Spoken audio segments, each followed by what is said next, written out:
On this episode of the Star Wars Time Show, Matt and Nick will celebrate the end of Andor Season 2 by going deep and hard on its finale arc. How was it seeing K2 and Cassian bond?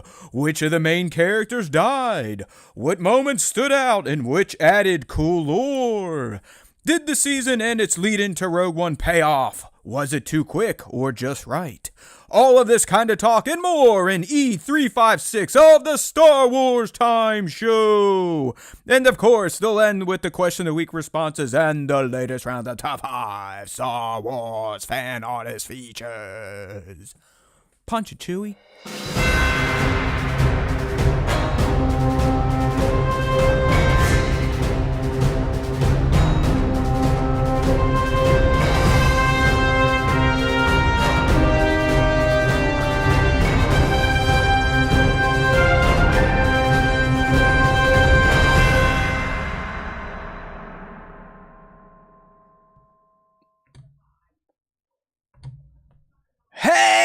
Hey now, everybody who just watched that fantastic finale. Star Wars is back. Not that it's ever gone anywhere for us. All right, everyone, welcome back to the Star Wars Time Show. Thank you. I know my singing skills are unparalleled. It's good to see everyone on this post Andor Season 2 finale Star Wars Time Show live stream. Yeah! As always, throughout this airing of Andor, it was nice getting in the Star Wars Time Show Discord last night and interacting with our fans. It was an active channel last night, young Nick.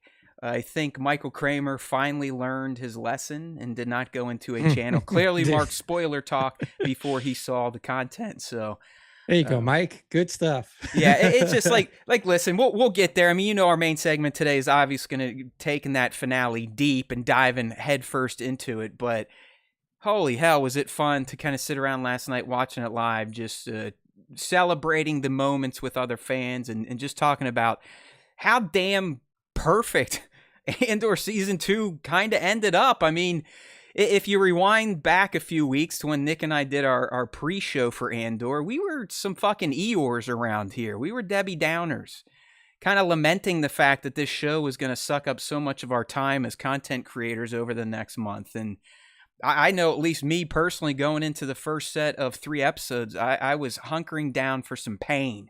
Not because I thought Andor was going to suck. I knew it was going to be pretty top notch. I wasn't really looking forward to covering 3+ hours of Star Wars every week, essentially burning my Tuesday night and literally all day of Wednesdays. But here we are. It's over. It's fantastic. I can say without hesitation that what we witnessed over these past 4 weeks, including last night's finale arc, is some of the greatest, if not the best, live-action, science fiction, drama-based TV any of us has ever tuned into, Star Wars or not. I mean, let's be real. It's not like Andor was very high on Star Wars' fantastical side. So, I mean, the show was as sci-fi drama-ridden as it gets, and I don't know. We'll see what Nick has to say a little bit down the road, but I don't know how you could have done that finale any better. It was perfect. We've got pretty much closure on everything Andor and all sorts of new lore and setup for Rogue One and A New Hope. So as a lifelong fan, a child of the OT, couldn't ask for anything more. That's why I broke out, Nick, the I Love Star Wars custom t-shirt today. Because I fucking love Star Wars, especially after consuming something like what Lord Gilroy and team just dumped on us. So it was a nice surprise, right, Nick? Don't you feel a little kind of like, you know what? As down as we were looking up at the Andor Season 2 mountain, that slog, aren't you kind of like, damn, it was a lot to take in, but damn, that was worth it. Yeah. I mean, it was a fantastic show. I obviously, I did not watch all 3 episodes back to back for any of the trios. But yeah, I mean, I think I don't know what viewership numbers look like. They haven't released probably any statistics shit. Or anything probably like shit, that, but ratings are up. Yeah, critics loved it. Fans loved it. Yeah. So yes, similar story to season one, where it's like a critical darling. But I mean, we'll see what the viewership numbers look like. But yeah, I mean, I think that the show itself, outside of whatever the viewership happens to be, was fantastic. It was great. I enjoyed it all the way through. If I had to rank the trios, I would probably do three, four, one, two as my ranking of the releases. What he means And there yeah, for you slow people out there, he's saying the third arc, then the fourth arc, then the second yeah, arc, then the first arc. exactly. There we go. Yeah, I thought it was really good. I thought that the storytelling was really strong. I think that the use of the characters was done super well. And I think it really does do a great job of like giving us a more gritty perspective on the rebellion leading up to what we see in A New Hope and Rogue One and stuff like that, that we, got like a bit of a sanitized version of through Rebels. And obviously that's a kids show, so you're not going to get a ton of, violence, and you're not going to get that like drama tension that you get in a show like Andor. So yeah, I think it was a Yeah, I fantastic mean, we, fantastic we we've got go some at good it. questions in our Ask Us Anything that may Mhm. provide some more insights into how we feel about Andor or shows to come that could potentially match Andor. But real quickly, since we are hoe bags for money, be mad throwing that fiver out there, letting everyone know that Dedra got what she deserved. 100%. I can't wait to talk about her, but there's just something beautifully ironic that someone that loved control and being in control is now totally controlled herself in making parts for the Death Star. So, yeah, I mean, like I said, and we will get there. I promise you. We'll talk for Andor, the finale, for at least an hour or more. It's coming up. Don't worry. We are going to go balls deep, as they say in the content creation community. It's just, I mean, so great on so many levels. And let's be real. Who fucking nailed the ending again? I know I said it might be an epilogue, but it was the last scene. I mean, who fucking called it to a T? Where is the recognition? Are you not entertained? Right, Nick? I know you're like, I was just kind of throwing it out there because I could kind of see, yeah, you know. Oh, the kid thing? Yeah, the show ended Yeah. with Bix looking at their horizon with their son. I mean, that's pretty much what I said. I mean, I almost verbatim. Yeah. I was like, well, maybe, she'll be hearing about the Death Star and go out and reflect. We can't say that for sure, but she literally did pretty much 95% of what I was talking about. Tate, what is happening is you just stumbled into one of the dumbest Star Wars live streams on the planet, so welcome. All right, thank you, Bat. Thank you. Yeah, if you're new here, I need praise. I need recognition. So we appreciate that type of stuff. It's good to see you in here, Bat. It's been a while since we've seen you in live stream. All right, Nick. So like I said, we've got our deep dive of the Andor season 2 finale arc planned for a few segments down the road. But as we like to do when we kick off the show, is we want to know what the fans want to know about us. So it's time for Ask Us Anything. Let's see what they had to say about, or what they wanted to know about your Star Wars Time Show hosts, life. You never know. We do not put any guardrails on Question of the Week, which sometimes is probably dangerous. But welcome to the Star Wars Time Show. All right, here we go. Let's get some screens flipped up here. We've got our first question coming in from Sentimental Scoundrel over on Instagram. If you want to get involved in the Ask Us Anything, or down the road in the fan segment Question of the Week, you just got to make sure you're following us on our socials. That could be Twitter, YouTube.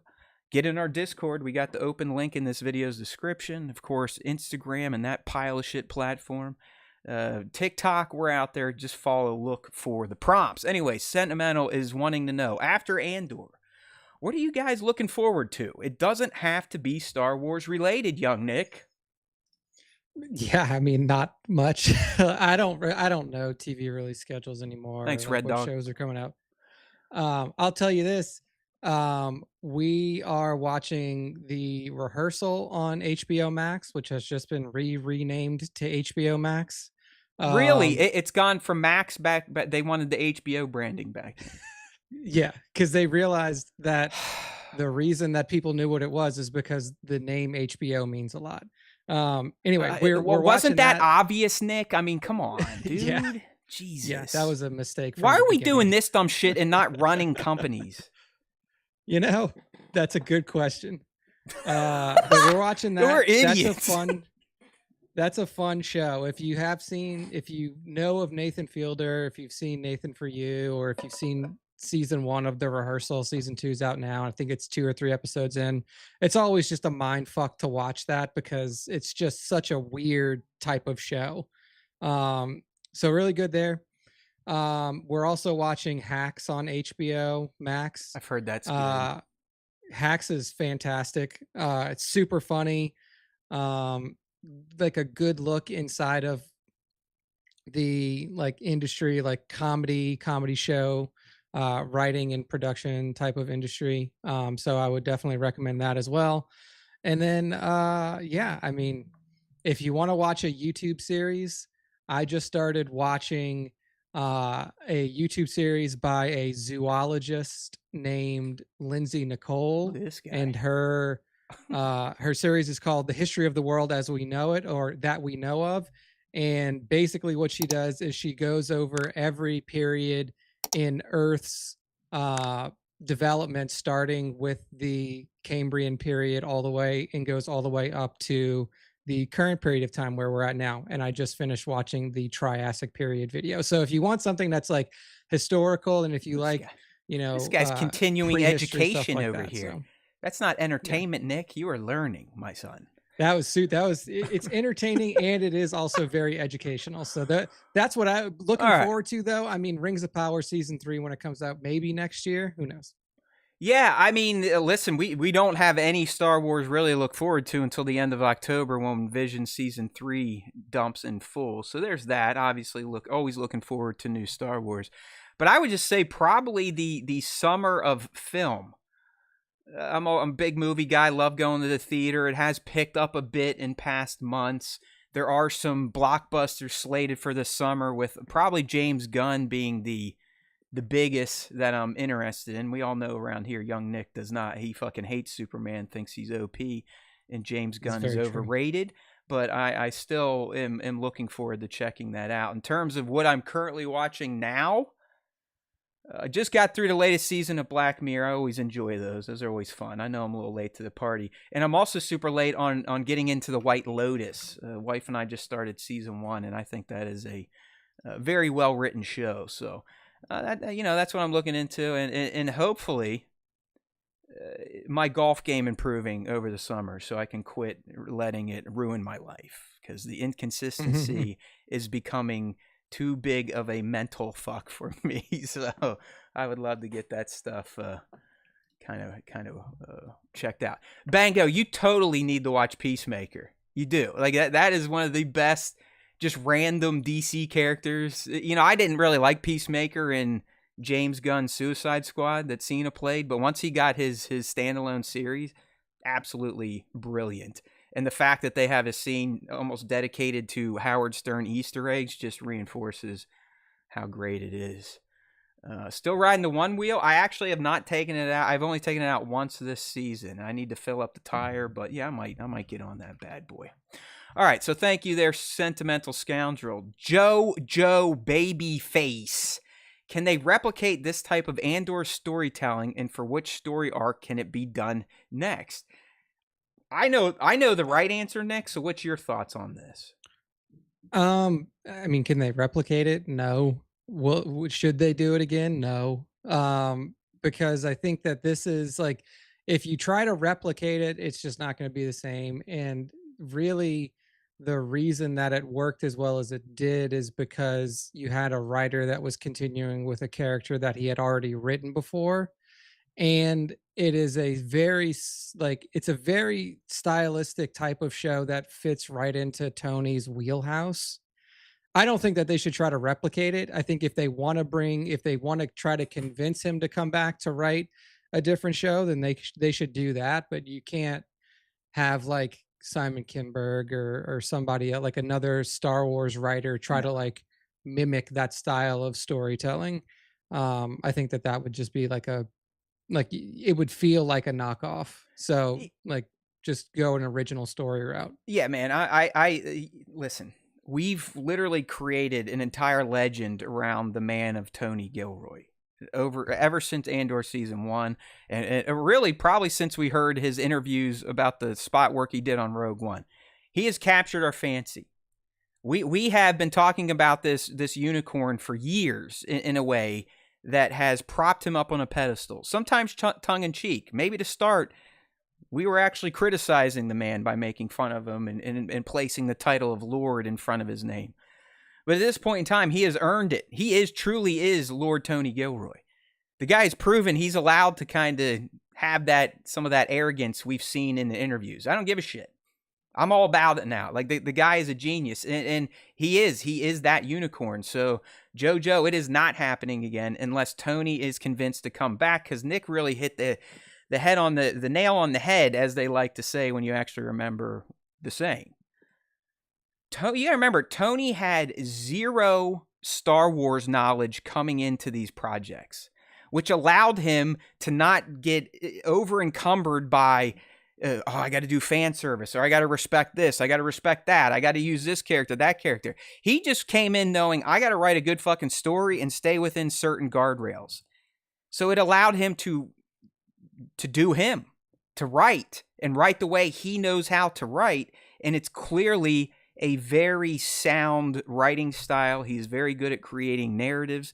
He's very good at creating characters and giving them life and meat on the bone. They're not just hollow.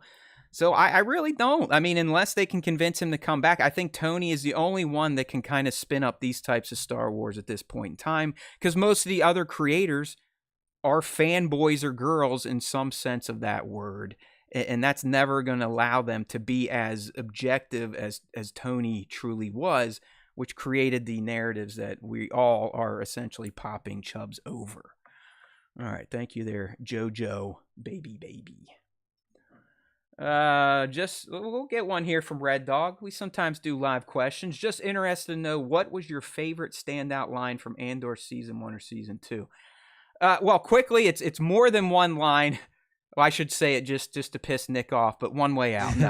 No, just kidding. Even though I love Kino Loin, the one way out moment, it clearly it's become a joke over here because Nick hates it so much. But I would say more than one line. I would say a full-on monologue. I still think Luthen's season 1 monologue is probably the best writing and character delivering that writing in all of Star Wars.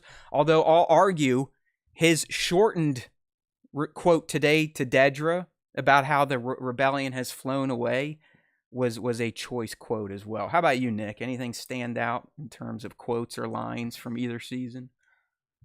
I mean, the Luthen speech in season 1 is probably the one that stands out the most. Individual lines, I mean, like, "We are Gore, the galaxy is watching" is probably the one that has the most impact. You like the chant? It was just one of those things where it's like, did you memorize their national anthem too? No. No. It's one of those things where it's like you hear them chanting it and you know what's coming, and it's like, oh geez, yeah, the galaxy's definitely watching. Yeah, I mean, I think that was pretty impactful, like the season 3 or the season 2 Gorman Massacre arc, when that was all going down pretty good. Bango, turn off the lights. Yeah, that was a good one. Yep, I remember that. I want to say this real quick, because I believe it was either B-Mad or Bango, one of them was like, "If Dedra doesn't really love Cyril, then I don't know what real love is." Guess what, bro? She didn't give a fuck. She loved him. She cared that she had somebody to control, because that is what she cares about. Control. And when he was gone, what did she do? Went back to work and didn't give a fuck about him. She actually went off the rails, as we learned. It looks like she was in other people's sectors, business. She's fucking stealing intel from Krennic. I mean, she was completely broken by that Gorman shit and her pursuit of Luthen. She was ready to get back on. She was ready to get back on Axis for sure. She was like, "All right, this Gorman shit's over. Let me do the thing that I've been trying to do this whole time." Yeah. All right. Yeah. Good stuff there, JoJo. Next one coming from EKU Rory. Did those little guys from Mando reassemble K2? Hey, buddy, I know you watched the show. Did you see any Inzalins on Yavin? Okay? Quit being Nope. silly. This is a serious live stream, okay? No fucking around on a Star Wars time show. So enough of that bullshit. All right. There we go. No, it's some crazy gooned out mechanic on Yavin. You know, you never know who shows up somebody. on Yavin. He could be Huff and Rido for all we know. Could be. All right, Cyan XTC, getting away from Star Wars. We've got a Doc Brown rolls up in the DeLorean. Nick, where do you go? Fuck if I mean, honestly, if you there ain't a good time to go back to in human history. I would have to go forward, and I would make multiple jumps forward. I was gonna say we don't even know what that could be at this point, bro. I mean, it could be a wasteland. Yeah. Truthfully, because no matter where you go back, shit sucks. That's for some reason, like racism. Well, how about you? How about you and your your love of history and the Triassic and Jurassic? Wouldn't you want to just go and look at the dinosaurs real quick live before they ate you? Oh yeah, if he's talking about just like a place to visit and not a place to like settle down. Yeah, we'll spin it that way. I would probably go to I would probably go to like the Cretaceous period where like all of the like the dinosaurs or most of the dinosaurs that you know from Jurassic Park are from. I would do that. I would go and check out all that stuff, and see what life back then was really like. Yeah. So, yeah. Yeah, like Bango, Omaha Beach, as long as the God mode cheat code is turned on. So I'll say something similar, Nick. I was like you. I'm like, I don't want to go in the past. I want to go into the future and see if we eventually achieve Star Trek level society, because that to me is still the dream. It's never going to happen because the humans in real life are not like humans in science fiction. But I would love a Star Trek society where there's no disease, people live longer, there's no currency, everyone works together on the planet to make the Earth and the galaxy a better place. I know that sounds sappy and woke as fuck, but I promise you, when you're happy and getting along with other humans, life is going to be better for everyone. It's just, for some reason, a lot of people haven't figured that out yet. They still want that power, that control. But if I went back in the past, kind of in line with Bango, not so far into future weaponry, but Nick, I'd want to show up with a modern arsenal back in like medieval times and take over the entire planet with just by myself. Because if I had a few guns, maybe even a tank, hell, a fucking jet, I could take over the world. I would become the God King of planet Earth. So that's what I'm doing. Nice. Good call. All right. Spencer's going back. Oh, look at this guy. Spencer, are you assuming Blanche is watching the show here, buddy? And you're trying to get some bonus points to the day I met my wife. Would love to live that day over. What a sweet man. All right. Thank you, Cyan XTC. All right. I like this one. A Star Wars Toy Story. I don't think we've ever got a question for them, so I dig it. But they know who I am, and they know that I'm in the Chipotle, so we're doing something right. But they're asking, Matt, have you tried the honey chicken at Chipotle yet? I'd like to use a favorite saying of mine. Does a bear shit in the woods? Of course I did. As soon as I saw that, as soon as I got the email way back when it first started, I was probably one of the first motherfuckers to order that, and I have kept it in my order that I do each week without fail. It is excellent. Although I still think my favorite special chicken flavor at Chipotle is the chicken al pastor. Thank you. Nice. Nick, you don't fuck with Chipotle, right? So I have not had Chipotle. I can't remember when the last time. Well, I know they got them down there. You're just going for the authentic Tex-Mex type of stuff. Or do you do any Chipotle-like burrito shops down there? We don't eat Mexican a whole bunch. Really? Like every now and then. Yeah, no, I mean, we eat, like, honestly, the style of cuisine that we eat the most is Asian, like Pan-Asian. Choose this, like Vietnamese, Japanese, Chinese. It's good shit, man. All some any pan type noodles, of some Asian Japanese dish. pan noodles with like some steak or fried chicken. Fantastic. Is that your Asian, your number one then, you think, overall? Yeah, 100%. Like yesterday, or not yesterday, it was this weekend. we were supposed to cook something, but we didn't have all the ingredients for it. And I was just sitting there. I was like, what do we have ingredients for and what can we make? And we made kimchi fried rice with hoisin garlic marinated chicken. And Boom. that's just shit that we had in our house to make it with. And we made it all from scratch. Well, yeah, So like, people that are new here, you understand. This guy's like him and his partner. They're more or less live-in chefs. I mean, they've got like the big kitchen, the big fucking exhaust fan, and this is kind of what you guys do this every night, right? Like you're not yeah. much into eating out. Like you go to the grocery store, you buy a bunch of raw shit, and then you guys chef it up all week long, right? Yeah, we cook at least 5 days a week, Damn. and then if it was up to Taylor, we would probably cook 7 days a Dual week. But I was income, like, no look, kids lifestyle right there, bro. yeah, He's a dink yeah. to the T. And then Saturday and Sunday we usually order stuff in. So, but Yeah, yeah, 5 days a week we it's cook. tough for me. I mean, I think I'd probably have to go Mexican number one, but Italian is up there, Asian's up there, American. Those are like my four. But the quantity of Mexican I consume, I probably have to put that first. Then it's probably Italian or Italian, as they like to say in Pittsburgh. Then Asian, then American, because American is good, but it's basic. It's just fried shit, burgers, fries, crap like that. All right, good stuff here. Hell yeah, you're getting ads. That's how we make half a cent for 2 hours of labor. Come on, give us a break here. All right, we got Kramer coming in here. He asked a question earlier for pay, Nick, real quick while I'm going to read this. But Okay. What do you think of the Saints' schedule for the new season? I didn't look at the Steelers. All I said is I hope they lose more than they win. So I guess while you're looking that up, if you want to be informed, I'll ask the question here. Since Andor is finished, what's the next Star Wars content that we're going to be getting, or do we have to wait until the Mando and Grogu? Well, that's going to be Visions in October, my friend. And then this one for you, Nick, that you can dovetail into your team's schedule. Thoughts on Derek Carr retiring, and who do you think should be QB1 for the Saints in 2025? So let's see. I think that Derek Carr retiring was probably the best thing that could have happened for both parties. I mean, regardless of what his injury was, or his injury status, he didn't want to play for the team. The team didn't want to play with him either. He's it was mid pretty anyways, clear man. He's never getting anywhere. Yeah, the relationship had soured. But hey, I hope he recovers well, and I hope he has a great retirement. He got $10 million. Yeah, I was gonna say, don't worry. Sounds fucking awesome. He'll be okay, Nick. He'll be okay.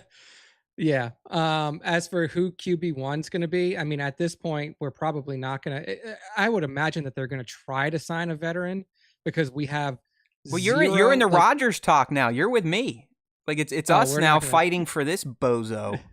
Yeah, I doubt that they would take him because I think that there's too he's not the type of quarterback that Kellen Moore wants to work with.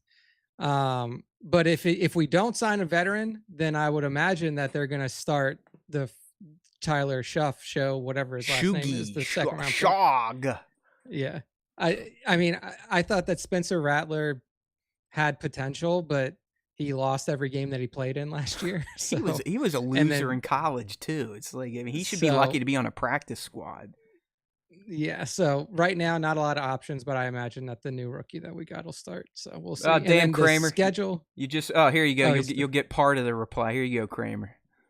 There we go. Okay, yeah. So Derek Carr happy retired. Shuff will probably start, and then our schedule. I mean, we play in the NFC South, so all the teams in that division are pretty fucking bad. Even the Tampa Bay Buccaneers. Oh, you can win that with a losing season, so you're good. Yeah, I mean, you 100% can. I mean, we have a relatively easy schedule, I will say. Our toughest games are at Buffalo and then potentially at Rams. That's probably our hardest games. So, and given the fact that we're going to be starting a rookie quarterback who has an injury record from college, I still don't think we're going to do that great. Awesome. I would imagine that our record's going to be somewhere around the 7-8 or you have high hopes like I do. 7-9. So we'll Unfortunately, my see. team will still find a way to fuck up and like go 500 and get shitty draft picks. You guys are at least adept at losing or having losing seasons. So, Yeah, all I right, mean we're all right. very practiced in that. Next up, Barron's Black Series, and I think this one's probably going to be me only. That's here. for you. All right, so Barron's asking something that's kind of emotional. I'll do my best not to melt here, so I'm going to try to not think about my own fatherdom.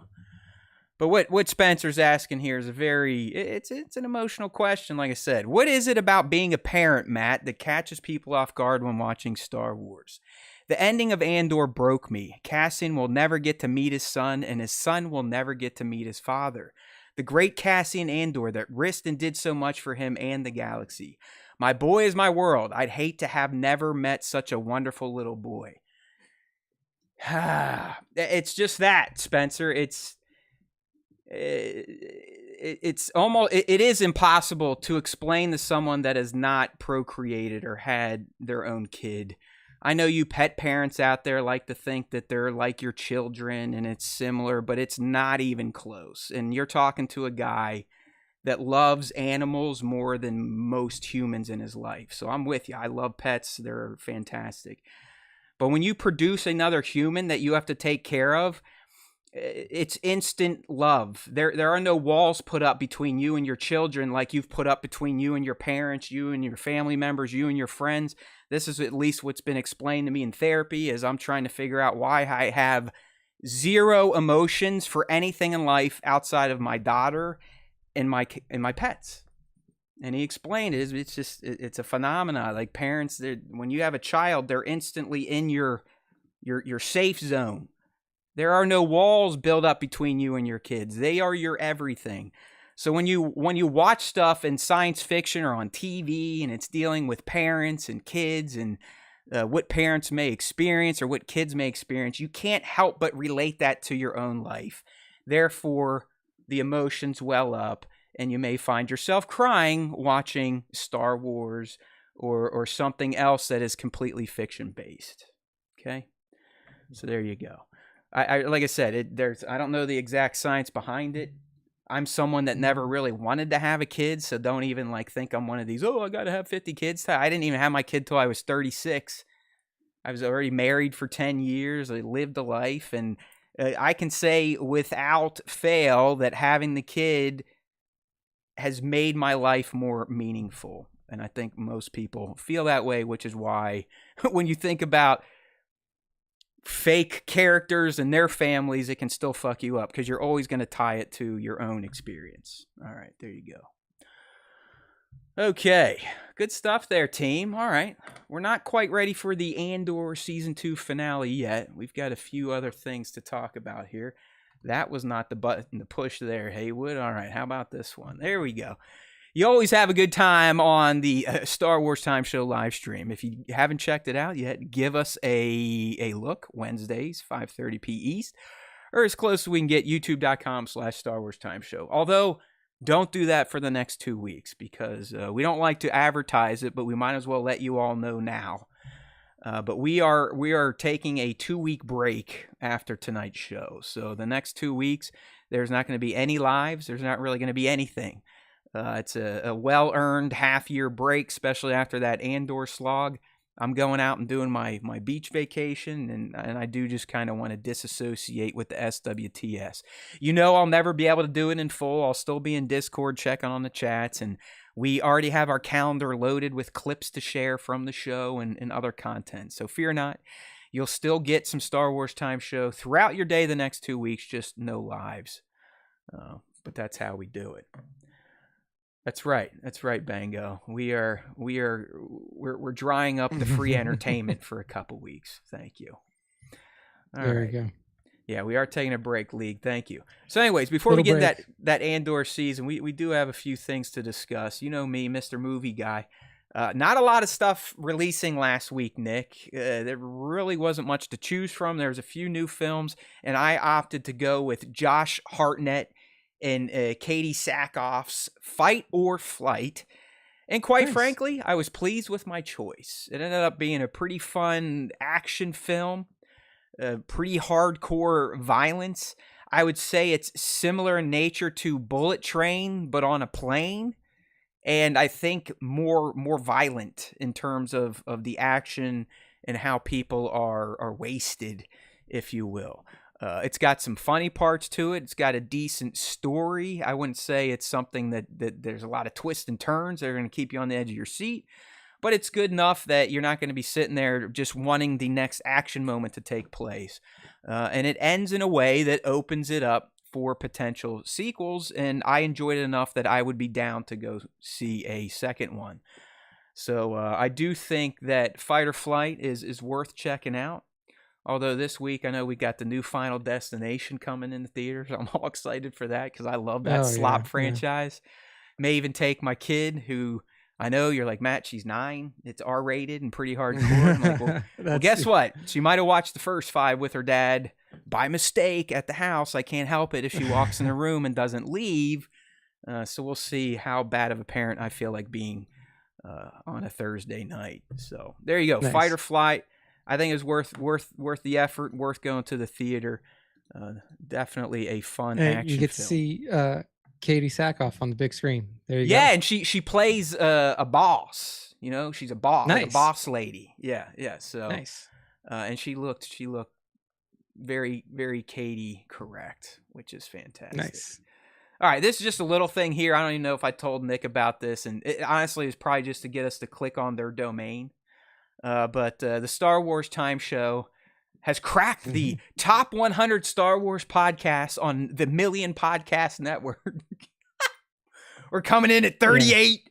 I think we should be 8 or 5 or 1, but hey, we will take it. We're ranked in the top 40 of Star Wars podcasts. Top 40, baby. Let's go. If this was old school radio, we would be in there. Top 40 of the week with Casey Kasem. Remember that kind of shit? Yeah. I'm looking at these. I looked at the list and I was like, did Matt link this? And then we are not even on it because I scrolled all the way to the bottom to start. So hey, look at Nick. I was like, Nick thought we were going to be at the bottom. Look at him shooting us in the foot. No shit. 38, baby. Not bad.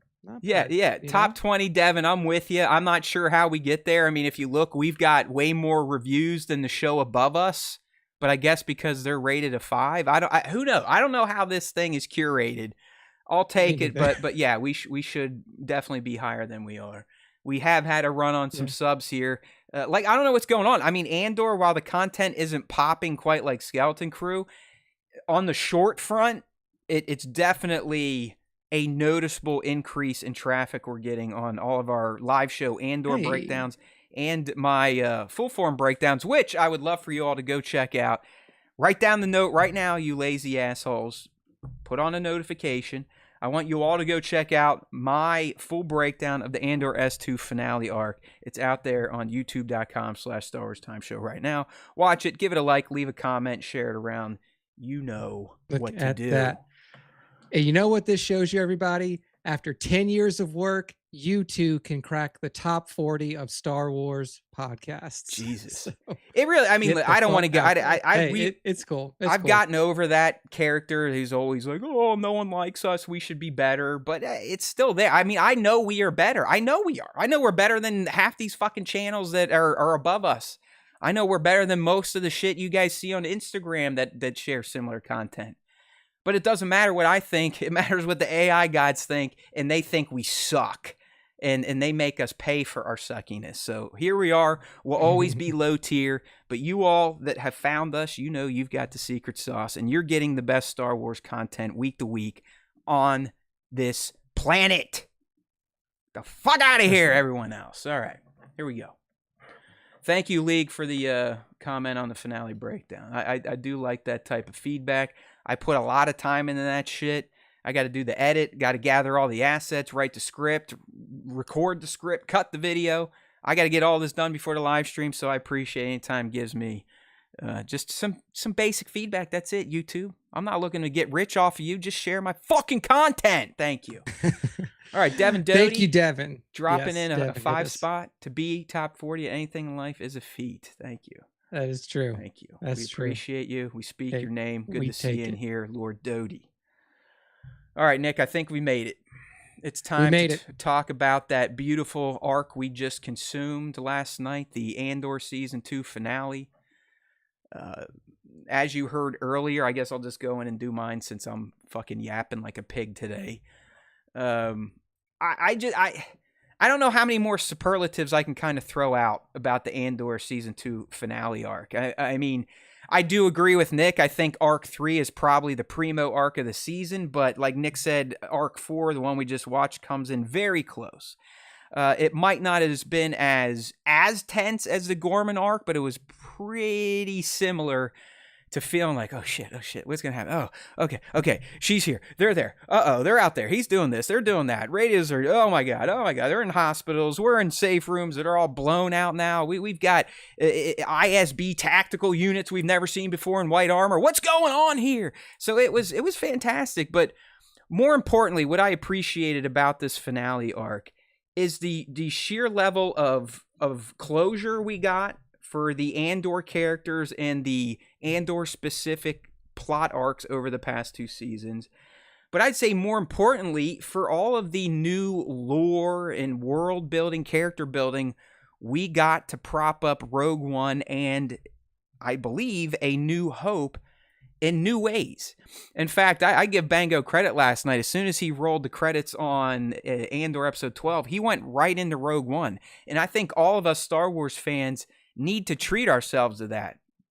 Because just like after the end of season 1, Rogue One was enhanced. I can't even imagine what watching Rogue One and even parts of A New Hope are like now after taking in season 2. And that's not only a credit to its first 9 episodes, but it's really an homage to the finale and how well it closed things off while fleshing out content we already know about, enriching that content, making it deeper, making it meatier, and really just giving the common man of the rebellion their due, and showing how important the regular people, the Luthans, the Mons, the Cassians, the Clayas, the Bixes, the Brassos, the Wilmans were to defeating the Empire, versus just always pointing to the fucking Skywalker twins, especially the farm boy that showed up literally at the last minute and took all the glory. Even from his fucking sister, he took all the glory. So now we have Andor season 2 to return some of the glory to the common man and women of the Rebel Alliance. And for that, I thought it was a perfect finale. Thank you. Yeah, I mean, it was super good to me. This was the one that felt the most Bourne, if you know Tony's history with the Bourne franchise. This one, even the music in the first episode, I was listening to it, I was like, did they just take the music from like Bourne Identity or Bourne Supremacy? But this one was the most Bourne like in terms of its content, its heavy focus on spycraft more than the other ones, especially from Clea and then Extraction. I thought that was really interesting. The Luthen stuff, obviously we knew that Luthen was going to go out somehow. I thought it was interesting the way that they chose to do it. And I think that it definitely showed his hubris to a certain degree, to be told to his face by his Imperial plant that they're after him and they're on him, and to then not really do anything about it, not leave. No, he knew he was fucked. And you gotta remember, Lonnie couldn't confirm that they were actually on the Luthen because he found all the Death Star stuff and went on a 3-hour fucking scan of someone's files. Yeah, he's like sitting in Dedra's office scanning files or whatever the fuck he was doing. But yeah, I thought that the Luthen stuff was interesting. I thought that his death would have been a little bit more pronounced. I thought it was interesting that he didn't have a contingency plan. Like that was one thing that as soon as I saw it, I was like, interesting that the guy who is the progenitor of the rebellion doesn't have like a cyanide capsule Oh, tooth he that he he could did. just like Oh, and you then mean go for out. his life? I mean, you could see he was Yeah, no, burning the yeah. circuits, and they fried all their files. The only thing he Yeah, didn't yeah. finish Like is killing the radio. But yeah, when he turned Nick, I'm with you. I was like, oh, he's gonna pop his tooth, but instead he went yeah. full seppuku and tried to stab himself to death. Yeah, yeah. That's like that it was surprising to me because it seemed like he got caught off guard by it and that's why he had to use that knife that he was showing Dedra. Well, it does make Um sense because if you heard, yeah. even the ISB is like Dedra fucked up. Like even she jumped the Oh yeah. gun. So that I think that's why Luthen ultimately didn't have those extra 30 minutes or an hour he needed to fully get the fuck out of Dodge. That's a good point. Yeah, so interesting stuff there. And I think that the look into the background at how Clea uh had met Luthen and their relationship and how that evolved over time was very It's interesting. And awesome. it really played well into the heavy focus that was on Clea during the finale arc. So I thought all that was super great. Um, the K2 stuff was really cool, obviously showing him for the wrecking machine that he was and the tense moments that were going down at the safe house. And then yeah, K2. like I've just cleared a yeah, path. yeah. Yeah, So by just wanton murdering people using Hirt as a meat shield. I mean, that was fucking aces. yeah, Love that I don't droid. know. I don't know what BMAD means that Clea was his plan. Well, you remember, I I mean, he essentially was like, no, you're not going to do the burn because he knew they were fucked and he didn't want her to get captured, but they were going to meet up. And I think he just oh kind of yeah, figured if shit went sideways, that it was always known that he can't live if the Empire catches him. So I think that's what BMAD's saying. yeah. Clea was his plan to kill Well, him if well, he gets Nick, incapacitated. look at everything she got out of that safe, though. I mean, she had a specific key Oh to yeah, open no, I the know that. hospital lockers. It's almost like they knew if he ever ended up in a hospital, whatever. They planned for her having to potentially kill him. Yeah, yeah. She had like a little safe cracker. I wonder what else she uses that on. Or like how else that can be used because it seems like it just works on anything that you give it enough time to like How unlock the little impressive lock on it. is this girl though? I mean, she single handedly Yeah, she was convinced awesome. the ISB that it took 3 people to do the hospital operation before Hirt figured out it was just her. I mean, she planted Yeah, all those yeah. I bombs mean, when she was in her hijab. You know, she broke into the hospital, got the nurse's outfit, got up there. You know, took guards out. Was strong enough to kill her de facto dad. I mean, damn, she is solid. yeah, she was out there and like I mean, you could tell like from the flashbacks and stuff, like she was just born and bred this way so much so that like when it comes to the end, it was sad to watch Clea because she's like, I've been trained my whole life to Yeah, trust nobody except this one dude. she was And like, fully groomed, right? I mean, yeah, he yeah, tried to pretend like he wasn't grooming her, like that Naboo scene where he's like, "No, I don't want you to actually make the choice. I'll make it for us." But their life together, the moment he found her in that tragic, I'm guessing it was her home world, and the Empire was just, you could hear it. They were just murdering innocents left and right that made him so sick. Sergeant Lear, we know is his real name, which is just Rael backwards. It mhm. made him sick enough that he's like, I'm out, and he took this orphan in. But yeah, I mean, these two, and I'll shut up because I've got words to say in top moments about their flashbacks. But like Nick was saying,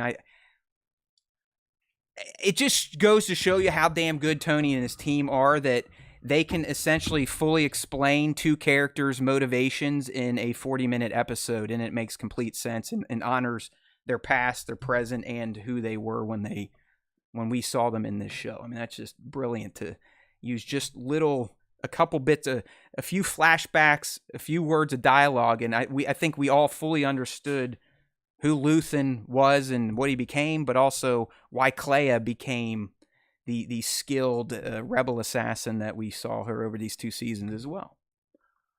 Yeah, yeah. So good stuff all around. Um, yeah, I mean, I think the only thing for me that I like that didn't do it as much as I thought it was gonna feel impactful was the K2 stuff. I mean, I know that like started at the end of the third arc, and then you just kind of get to the fourth arc, and he's there, the K2 that you know.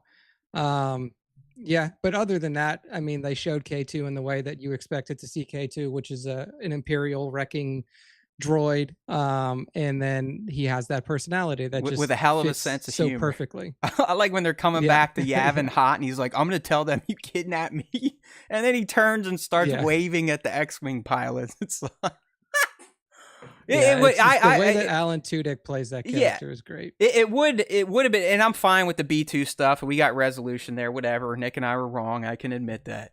But it would have been nice, like Nick is saying, and I don't think we need to spend a lot of time on it. But at the end of the third arc, if they would have put a little more explanation into the core swap, like, oh yeah, this is our rebel, a new prototype rebel droid companion, just something like that. But it is, I know what Nick's saying, where we pick up in arc 4, and K2 is already that guy. I guess when he came online, he was already kind of snarky, like, hey man, do I know you? I'm sorry if I did something, but can you fucking stop pointing that shit at my face? Yeah, man, K2 is excellent stuff here. All right. There we go. Okay, so those are our kind of thoughts. And like I said, if you really want my deep explanations and my more emotional take on the Andor Season 2 finale arc, please check that out on YouTube. But right now, we're going to start going into the breakdown aspect here, covering the top moments, the Easter eggs, the references, and maybe questions Nick and I might have had when we were watching these episodes play out. I got a screen up there when Melshi walks out into the hall and just freezes like a deer in headlights. Yeah. That was so funny. I was like, Melshi, what the fuck are you doing? You got to figure Melshi might still be on that Revnog. He might still be drunk on this mission because he's just sitting there, he's like, right. Oh fuck, look at all these guys, and then eventually he runs back. That was funny stuff. All right, Nick, so let's get into some of the top moments here to keep talking about this fantastic arc, because it really was. It's just so perfect at setting up Rogue One. I mean, listen, I get it. Andor itself, the first 2 seasons, is a direct prequel to Rogue One and now tangentially A New Hope. But I really felt like this finale arc was a direct, capital D, direct prequel to a Rogue One. I mean, it was just... Yeah. I mean, just think about the last 3 minutes of the last episode, Nick. It was like, oh, here's this character from Rogue One. Here's this character. Here's what this character's doing. Here's what this character's doing. Oh, look, they're together. You know, family made it on Yavin. The Mothma and Val... It's so good. Anyways, yeah, in a way, like the show didn't really end. Like the show didn't have like an ending. It's like, yeah, that little postscript with Bix standing there, but like the show ends with Cassian like, okay, I got to do some other shit now, and like takes off to go to. That's what he told us, though. You got to remember. Yeah, exactly. Our Lord, before he even started fully writing season 2, said, "I know we have to end with Cassian walking towards his mission on Kafrene," and he fucking did it. Like it nailed it. Mm-hmm. Literally, we saw Cassian gear up in his Rogue One correct fit, rolling out, got on the B or what the U-wing, gave K2 coordinates for Kafrene, and here we go. He's off to see Tivik. We even heard him talking about Tivik and how Tivik will only talk to Cassian, because you gotta figure that Tivik and Cassian have probably known each other for 4 or 5 years through the Luthen connection. You gotta remember, all these assholes on Yavin, as it was made clear in this arc, do not love Luthen at all. They don't. They're even begrudgingly. They don't even want to give him the respect that Cassian thinks, and we all know he deserves. But Yavin's got no love for Luthen. They do not look at him as anything but a thorn in their side.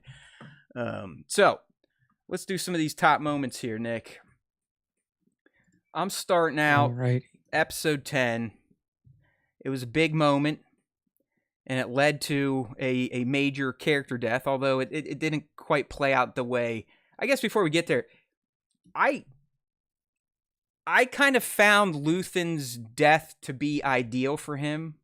You know, we are always worried, okay, who's going to kill him? How's he going to die? I do think for someone of his character, stature, nature, him seppukuing and then needing his assistant / daughter to kind of ensure he's dead just made complete sense for the character. Do you agree, or would you have liked him to go out a different way? Yeah, I mean, I think that his death was going to be impactful regardless of how you did it, unless it was just like a complete off the screen type of thing. I think that for me, I wanted it to be like I said before, it's like it almost felt like for a person that is as wanted as he was not prepared for it. And somebody who was always prepared for everything felt like he should have been prepared more for that at that moment, especially like when he's already going through and he's getting rid of shit. He literally had to turn to a random prop that he had in his office to try to off himself with and didn't do it very well. So that was the only thing is like somebody who is eminently prepared was not prepared for the eventuality when he knew that they were coming for him. That was the only thing that felt off to me. But obviously, they're doing it See, for storytelling reasons, and they needed to get Clay to do what she was doing to get everything yeah, else I to mean, happen. I'll disagree slightly. I think he was prepared. There was a plan, but because of what Lonnie did, it escalated everything to a point where they just could not account for the loss of time. Here's the other thing. I'll also say Luthen had lost his edge. It was made clear on that Yavin Council. I mean, they spelled out why they don't trust him. He stayed on Coruscant too long. He's paranoid. Maybe he's psychotic. Can we even trust him anymore? Maybe he's a mole. I mean, so I think Luthen almost victimized himself because of how in control he wanted to remain, but couldn't because, as he explained to Dedra, the rebellion left his shop many, many years ago and has spread its wings throughout the galaxy. So he I'll give you a kind of 50-50 on Luthen. He was not the sharp man that we met in season 1, that's for sure, by the end. Like Yeah, he was yeah. exhausted, beat down, had way too many irons in the fire, and he just knew it. Like I think it was clear in the last arc, Nick, that he was self-resigned to, I'm going to die for this cause, and I'm going to die right here on Coruscant. Like, fuck Yavin, they don't like me anyways. I'm going to stay here. And listen, if he didn't stay there, the rebels would have never gotten the Death Star intel in the first place. So in the end, Yeah. he was where the Force wanted him to be. Oh, would you also, if you were in that situation, would you not just try to kill this bitch after you figure out that she already knows who you are? Like, why Yeah, just stand it's there? Nick. It's like I said. I think he knew his time was up, and he knew that it was it. Like it wasn't worth it. I don't know. I'm with you, man. I guess it's not worth it. I don't know. I would have There's like immediately narrative tried to stab purposes her. as you explained why it didn't happen, but Yeah. I just think he was like, you know what? Who cares? Like I'm not going to. We could explain it this way. He's not going to risk not being able to take himself out in a fight with Dedra just in case he doesn't kill her. So I think in his mind, he's like, I got to do what I got to do to try and ensure she does not get a hold of what's in my head. Maybe that's why. Who knows? All right. So that wasn't a top moment. I just kind of got random there, but it spawns from this top moment, and it is the dance between these two master spies and Dedra and Luthen. I love this scene. I mean, it did catch Luthen by surprise. There's a great moment where he's trying to burn the radio, and the doorbell goes off, and he just looks up like, oh fuck, like I'm fucked. Like he knew it. He knew he missed the clock. But then they get in there, and then they just sit there, and they keep bullshitting each other, even though they both know who each other is and what the other person has been up to. It was a beautiful, like I said, dance of words.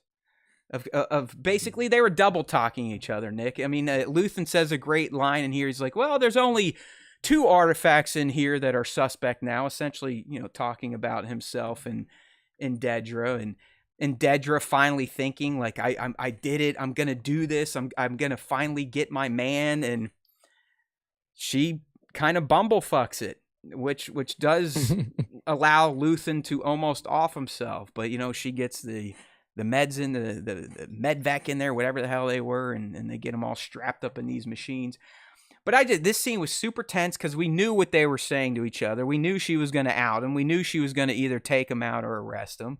But he's still playing that character, the gift shop, the collector character, and he's just so kind of suave about it. And what I liked the most, this scene was super tense, but they used no music whatsoever. There wasn't Yeah, I a think backtrack. There was no score. It was just them talking, and I think that's what really kind of sold the tension between these two. yeah, I mean, that's definitely the right time to use no music and just let things kind of sit as they are and let the tension build in the conversation. Yeah, I mean, I think that the scene itself was very well done.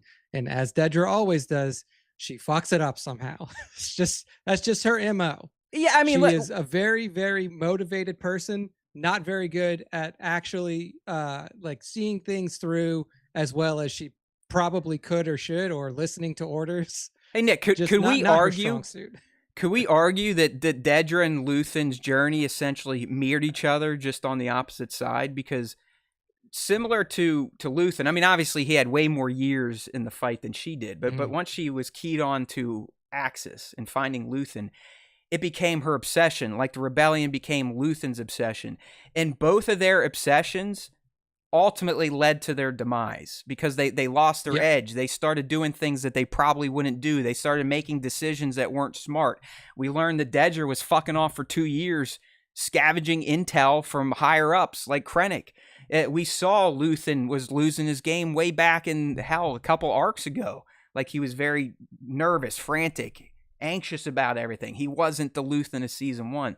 So both of them, due to their obsessions with each other's plot or plan, ultimately took themselves out of the galactic conflict. So I thought Yeah. that was great Yeah. how these two, I don't want to say they were a coin of two different sides, but they kind of were, just on the opposite sides of the galactic conflict. So I did like that scene between these two.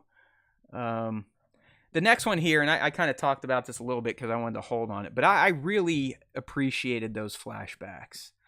We were always kind of wondering where Luthen came from, where he got all his money and connections and whatnot, and we learned he built it up from the ground freaking up, as essentially we have to assume he was some form of Imperial soldier. He was a sergeant, so he wasn't even an officer. He was Sergeant Lear. It Mhm. sounded like he was on a planet soon after the fall of the Republic. I even heard some gunship sounds, like, Republic gunships flying around. You could hear innocents like, ah! They talked Yeah. about lighting a basement of 50 people on fire and where are you at, Luthen? You got, you could see it instantly. And they were very short flashbacks, but like I said earlier, they did such a good job at fleshing out the motivations of both Luthen and Clea.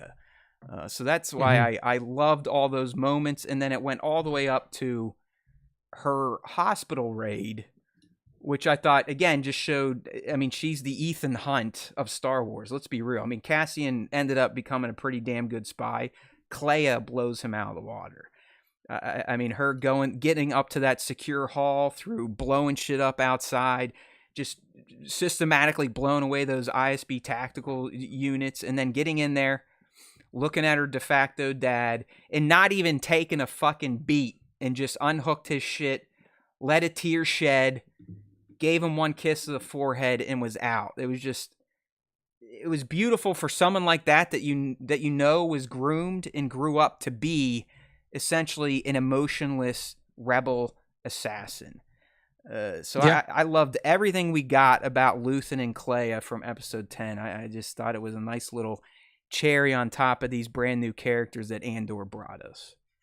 Yeah. I mean, this arc was definitely Clea's arc in its entirety. I mean, and she was a pretty understated character throughout the whole season. And like you were saying, you really started to notice her more as Luthen started to degrade Yep. later She in the arcs. she was the leader, wouldn't you say, for probably the past 2 or 3 years? Like she was the one really kind of. Yeah. Yeah, I mean, she's the one that's like, "All right, dude, like we just can't like just keeping the ship relatively straight. Like there's still going to be fuck ups and there's still going to be issues that pop up and obviously just the foundation on which they were standing and the inability to work with the now like formed rebellion has put her in an awkward situation, especially being that the only place she has to go is Yavin. But yeah, I mean, she was the leader there at the end, and it was very clear, even towards the end of the third arc, that like she was the one that was keeping that side of the rebellion together, and Luthen was now kind of at his Oh yeah. end, at least in terms of like effectiveness and being able to like set shit up properly for rebellious activity. Um, so yeah, it was very clear. I think that she was just a real treat to watch the whole way through, and really did feel like somebody, like a true spy, like somebody who was born and bred to do the stuff that she was doing, more so than anybody that we've seen in Andor thus far, even more so than Cassian. Oh um yeah. yeah, like she was the one who was like, this is the thing that I have been trained to do for my entire life since I was found on that ship. Yeah, and And you wanted to could do tell it. it was masterfully done. It's like that little Yeah. girl, especially when we saw them in the second scene where we're on the woods and we learned that they've been essentially trading up junk their whole lives to build up that shop. Did anyone else realize that he Yeah. secured Yeah. all that stuff legitimately? It's like I don't know what you call it, but you know how some people they'll start with like AirPods and then eventually end up with a house through trading. Has anyone ever heard about Yep. that? Yep. I've That's seen that kind of stuff. Yeah. Yeah. that's what they did, and I just that it's I know it's fairly insignificant lore, but I love that shit. I love seeing them even when they first met trading artifacts, because that's what they become. That becomes their cover, and it was essentially their cover since they met. Hell, they've been rebelling since they met. She wanted to. I mean, when they're leaving that junk shop, and he explains to her like, "Yeah, you're my daughter when it's convenient," and he sees her kind of get sour. He's like, "Oh, I'm sorry, I didn't mean to upset you." She's like, "Fuck you, I'm cool. I just want to eat." Like I get it, Yeah. man. Like, and then when she's on that other planet and she forces herself to watch the firing squad, she's like, "Yo, let's fucking go. Like, when are we gonna do something?" So I mean, it's not even like he had to tweak her. She, like a lot of the rebels in the Rebel Alliance, learned at a young age that the Empire was bad, and all she wanted was to return the destruction that they inflicted upon her and her family. So I mean, all these, like I said, it was 40 minutes, a 40-minute episode. The flashbacks probably totaled maybe 10 minutes, yet they did a perfect job of explaining these two characters that were relatively mysterious outside of what they were doing in Andor season 1 and 2. So just choice type of shit. All right, Definitely. next scene here. We got to give the Empire some love, but I really appreciate. I love anytime Ben Mendelsohn is on screen as Krennic. I think he acts that character so damn well. But I loved his interrogation of Miro. Not only for the physical stuff between Denise and Ben. I mean, some of the faces she was making, like the shock or the confusion or the horror. Or when Ben taps on her head like, the Death Star. What do you think Lonnie did with that information? It was just, I appreciate these two humans and their acting abilities. That's why it added to this being a top scene. But as a fan, I also loved all the new lore we got. This is where we learned that it's when you really break it down, Dedra Miro is the main reason the Death Star, not the plans, but the idea, the notion that the Empire was building one, got out. It's her fault. Yeah. And I love that type of shit. It's not like we needed to know that, but it's so much cooler now that we do know that for Andor, Rogue One, and A New Hope. You know what I mean? Yeah. And Krennic said it perfectly. It's like, if you're not a rebel spy, then you've missed your calling. Because honestly, she fucking handed everything to him. Like she like gets this package of information like by accident, doesn't report it, then gets hacked into. All of that information is spilled into an actual rebel spy who then feeds it back to his rebellion contact.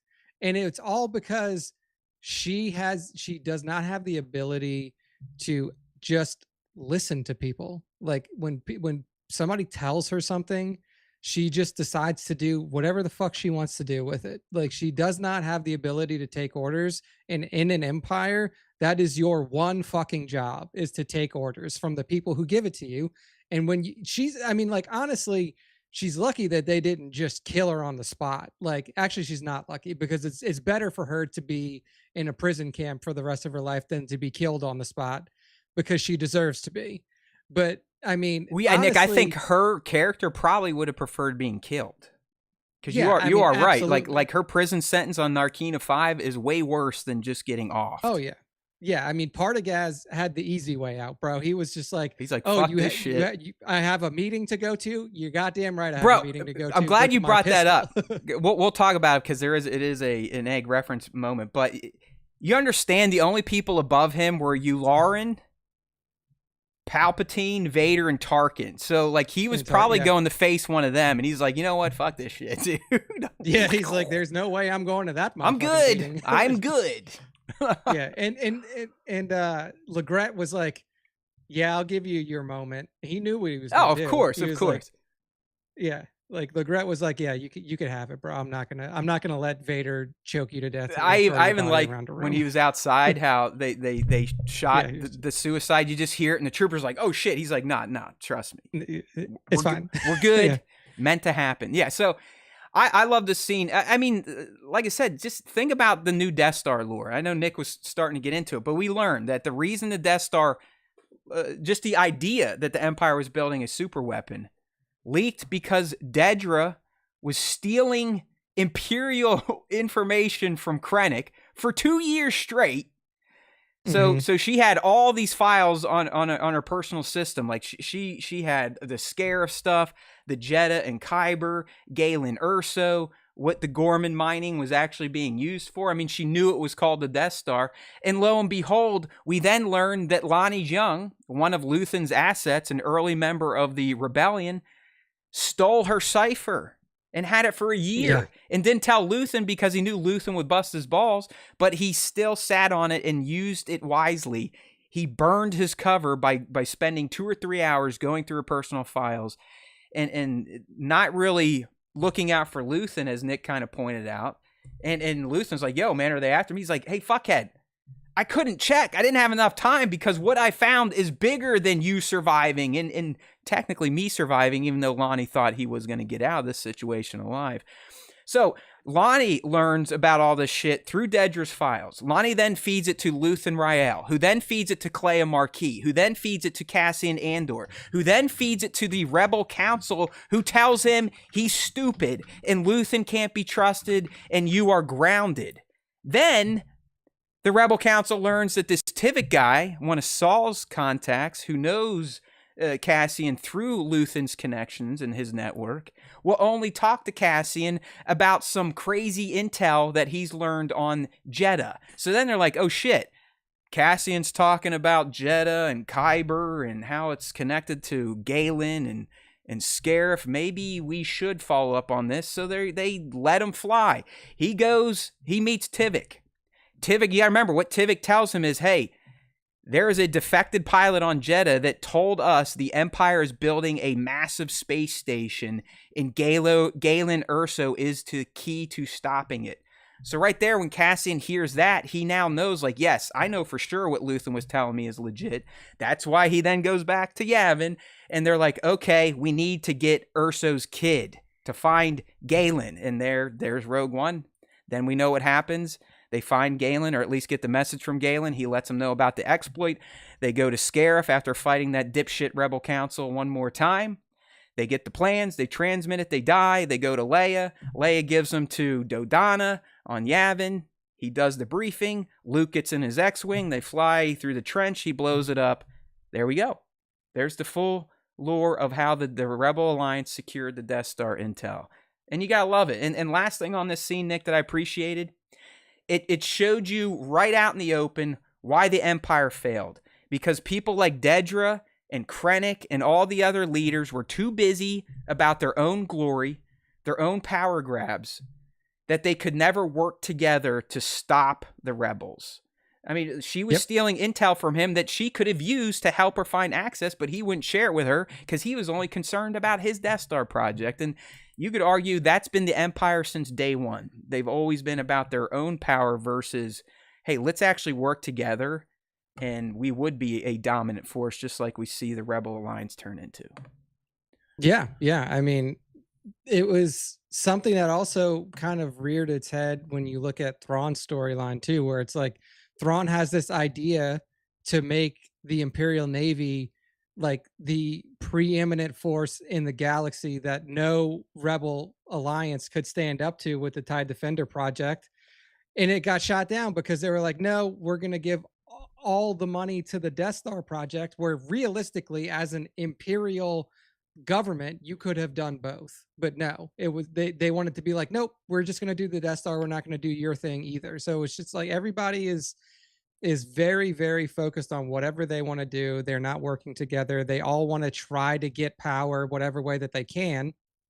And yeah, like you said, it's just not conducive to having a buttoned up system to where you can actually control your power for long periods of time. I mean, the empire only lasted what, 20, like 30 years, less than 30 years, like 30, well, what 30-ish years. The twins were born when it was born, and were they about 19 during the Battle of Yavin? Yeah, 19. It was 19. All right, then Yeah, we had about 19, what, and then 3 years until, or 2 or 3 years to Empire, and then another year or so then, to, yeah. So I'd say about 25 years tops. It lasted. It's like all that build up, and you last 25 years. Like it's a long time. Did you say you remember when the armor made fun of them? Like, oh yeah, the Great Empire. Oh, it didn't even last 30 years. Yeah, it's like 25 years, like all this build up, all of the work that Palpatine had put in prior to just get to the position where he was, like being under, like training and all the other stuff, the subversion, everything. This last 25 years because these motherfuckers can't work together. And that's what, like, everybody wants to shit on the Rebel Council, and I get it because, like, we have knowledge that they don't have because we watched the show. But, like, that's what they're trying to prevent. Like, when they're looking at Saw and they're looking at Luthen, and these two people are doing their own thing, they're not communicating, they're not giving information, they're not working together as a group. That's why they're upset at Luthen and Saw, is because they see the cracks forming in the Empire, and they're like, if we just do the same thing that they do, then we're going to fucking fall apart too. So they wanted everybody to work together. And that's why Mothma's so frustrated when she's talking to Saw. He really is a Looney Tune. They're like, we know you're there, dude. He's like, no, you don't. Yeah. It's like, bro, you are so high that you don't realize you keep killing all our goddamn spies we're sending over there just to make sure you're okay, dude. We know you're there. Just tell us. Just confirm it. You got a fucking Star Destroyer above there. You guys are in trouble. Quit ratcheting up the heat on this Rebel alliance we just formed. Yeah, it's like, that's like, it's frustrating for sure as the viewer to watch it because we know what's happening, but from their point of view, they're like, look, we're trying to do this together. Like, just fucking work with us. Yeah. So it's frustrating for sure. Bango, I will get to you. Just want to recognize the super chat there. But yeah, I plan to talk about Partagaz and Nemec's manifesto. So cheers to you and that donation. All right, good stuff there. I mean, I love talking about the Empire, especially when they're inept. Another top moment I had from this arc, Nick, and it is another dialogue-based one. There wasn't a ton of action this episode, which was fine because I think the character interactions were more than what we needed. But I really liked the exchange. I'm just trying to find a good image here. Here we go. We'll use this. The exchange between Clea and Cassian in the safe house. First, I thought it was interesting when he shows up, she goes, of course it would be you. So, I mean, her signal apparently went out to anyone that still had one of those radios from Luthen's network. But yeah, it made sense that Cassian would be the guy. I mean, it's just, once he got looped in with Luthen and Clea, he was essentially part of was the go-to guy. He was their family. I mean, he was a part of that, whatever quasi rebel spy assassin family they had. He was a part of it, and Nick's right. He pretty much never failed. At least the operations we were shown, he calls it luck. The one lady calls it the Force. He's the messenger, but yeah, he never let them down. But I think what I really liked in the dialogue in this scene is just the pain you could see and feel coming out of Clea's soul, knowing that Luthen is gone. but also that no one will ever truly know what he did for the galaxy and the Rebel Alliance. Knowing that people on Yavin talk shit about him and indirectly about her, and that there is no respect for what Luthen did, and none of them appreciate that he truly was the grandfather of this alliance. He was the one that's been doing the work for decades, where, you know, like Cassian said, some of you bums haven't done shit. You just showed up here on Yavin, and you're sitting here running down this man that has sacrificed essentially his entire adult life for this cause. So I liked seeing that pain come from her, because really the only person that could understand her pain and feel it with her would be Cassian, because that's really the only asset she really knew outside of, you know, Vel and Cinta. Everyone else was scattered. She was just a radio operator. So just kind of seeing the loss coming through her eyes of like, what am I to do now? Like my solace is my prize is going to Yavin, this fucking planet where all they do is talk shit about my guy. Like, no, this ain't right. This isn't what I want. So I don't know. I felt extremely emotional and bad for Clea during this exchange. Yeah. Yeah. It's also, it feels bad on top of what you said to see a person who literally doesn't even trust the person that's in the room with her, realistically. Like, Yep. she's like, of course it's you. She's like, you went And out, then you opted out at one point. You cut away from Luthen and I. Yeah. Like, and ultimately to see somebody who doesn't have anybody else in the galaxy that she trusts, and it was by design. Like, Yep. she was designed, as fucked up as that is to say, but it was Luthen's design for her to trust nobody but him. And can you imagine what this woman's life is going to be like moving forward? Because she essentially has to be deprogrammed in a way. Like, she has to understand that, like, and it seems it's slowly starting, right? Like by the end, yeah, after, you know, Vel kind of picks her up and was like, hey man, come on. Like, yeah, I get it. We can help each other through this. I've lost people too. And you could see Clea kind of awakens as the episode's ending, and she cracks a little bit of a smile when she's out there seeing the rebels train with Melshi running pow through the jungle. So yeah, I think she's getting there, and maybe she is the radio operator at Echo Base. You never know now. All that's open to interpretation, but I am glad that she lived. You know what, Nick? You and I always wanting people to die. I think Tony showed us that if you write things correctly, they technically don't have to, and it still works. Do you agree? Yeah, I mean, the thing is like, a lot of these people, like Clea, would never be a big enough part of the rebellion. They did their work, right? I mean, she put in her 10,000 hours already. Now it's time for her to kind of be on the sidelines, just like Vel. Same thing.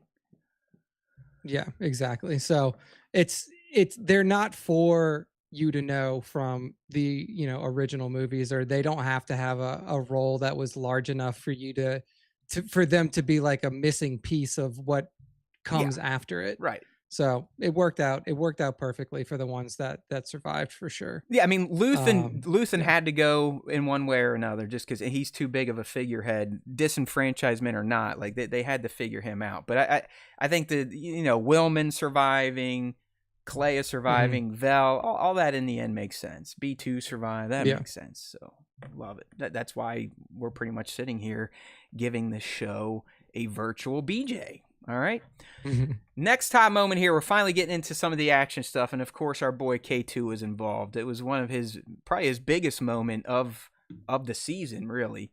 I was surprised that in this last arc, that I'm glad they did it, because I do think episode 10 was fantastic for kind of putting an endpoint on Luthen and Clea and explaining exactly who they were and why they were where they were at when we first met them. So we only really got, you know, 2 shots with K2S. So, I mean, the card game was pretty hilarious. That was fun. You got to remember, these two were together for a year. So, I mean, K2 and Cassian definitely had developed their bond by now. But his save on Coruscant was pretty freaking fantastic. I mean, from the moment he realizes that he is going to have to do something, he just starts going around and indiscriminately murdering Imperials and telling them he's going to do so. I like... The first guy's like, hey, man, you're not supposed to be here. And K2's like, I know. Just like punches him over a bridge. Yeah, just flies off. Yeah, I just Great. but then when he actually gets to the safe house and he's in the he like donkey punches the one guy and Spartan kicks the other. He gets up to the hallway, goes right up to here and just like, okay, man, shoot all you want, breaks his neck, holds him as a meat shield, a literal meat shield, waving him around like a rag doll as the other guy's lighting him up. The camera cuts away. You see the other guy get thrown into the wall, and then he just shows up and very matter-of-factly goes to Cassian, Melshi, and Clea like, hey, I've just cleared a path. It's like, Yeah. I explained it in my review. It's like, you know, a son just got done doing some yard work and is all proud of himself and is telling his dad like, hey, man, I did that job you asked me to do. Are you proud of me? Yeah. So I think this was a fantastic K2 moment, one of his best. It was funny. It was powerful. You get to see just how deadly these damn KX droids really were. And it's going to be hard for me to get the Heert ragdoll imagery out of my mind. It's some of the more graphic violence, if you think about it, performed on a human in Star Wars that we've ever seen.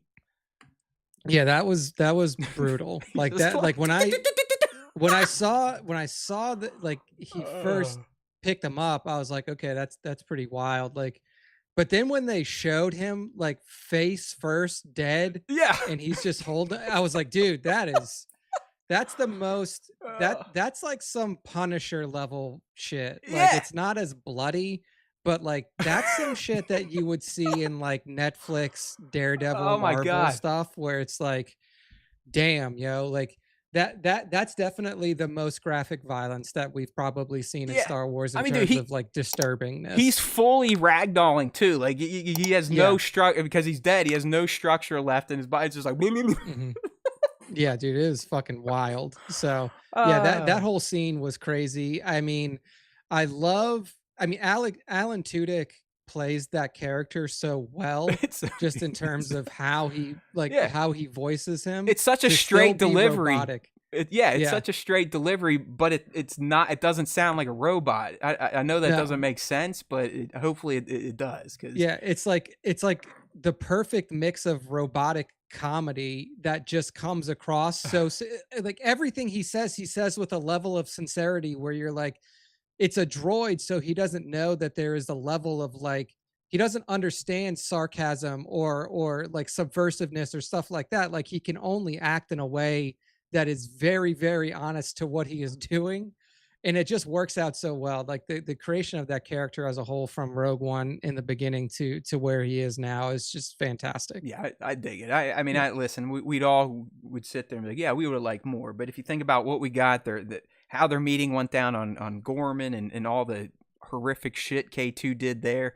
You know, we learned here, I'll talk about in our references, that he was there for Empire Day, marching for Palpatine. I mean, it's just, he's a great character, man. I mean, you know, we did our droids episode many weeks, months back at this point in time. And I think we rated him S tier, and he definitely remains at that level.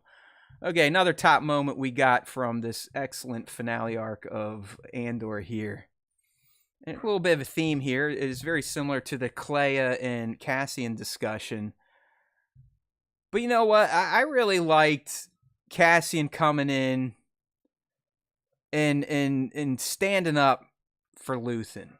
Even though, like, as shitty as their relationship became, as he explains, I mean, he's been away from Luthen for 2 years at this point. We knew this because, you know, when we started Arc 3, he committed to joining the Yavin faction.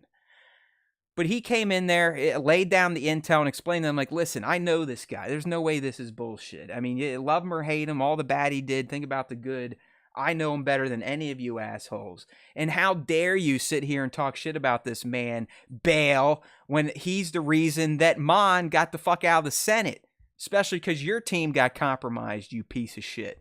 And then, you know, Cassian just very forcefully reminding everyone that without the work of Luthen and some of the missions that Cassian did with Luthen, and then obviously Clea's involvement, that none of these fucking figureheads would be sitting here right now.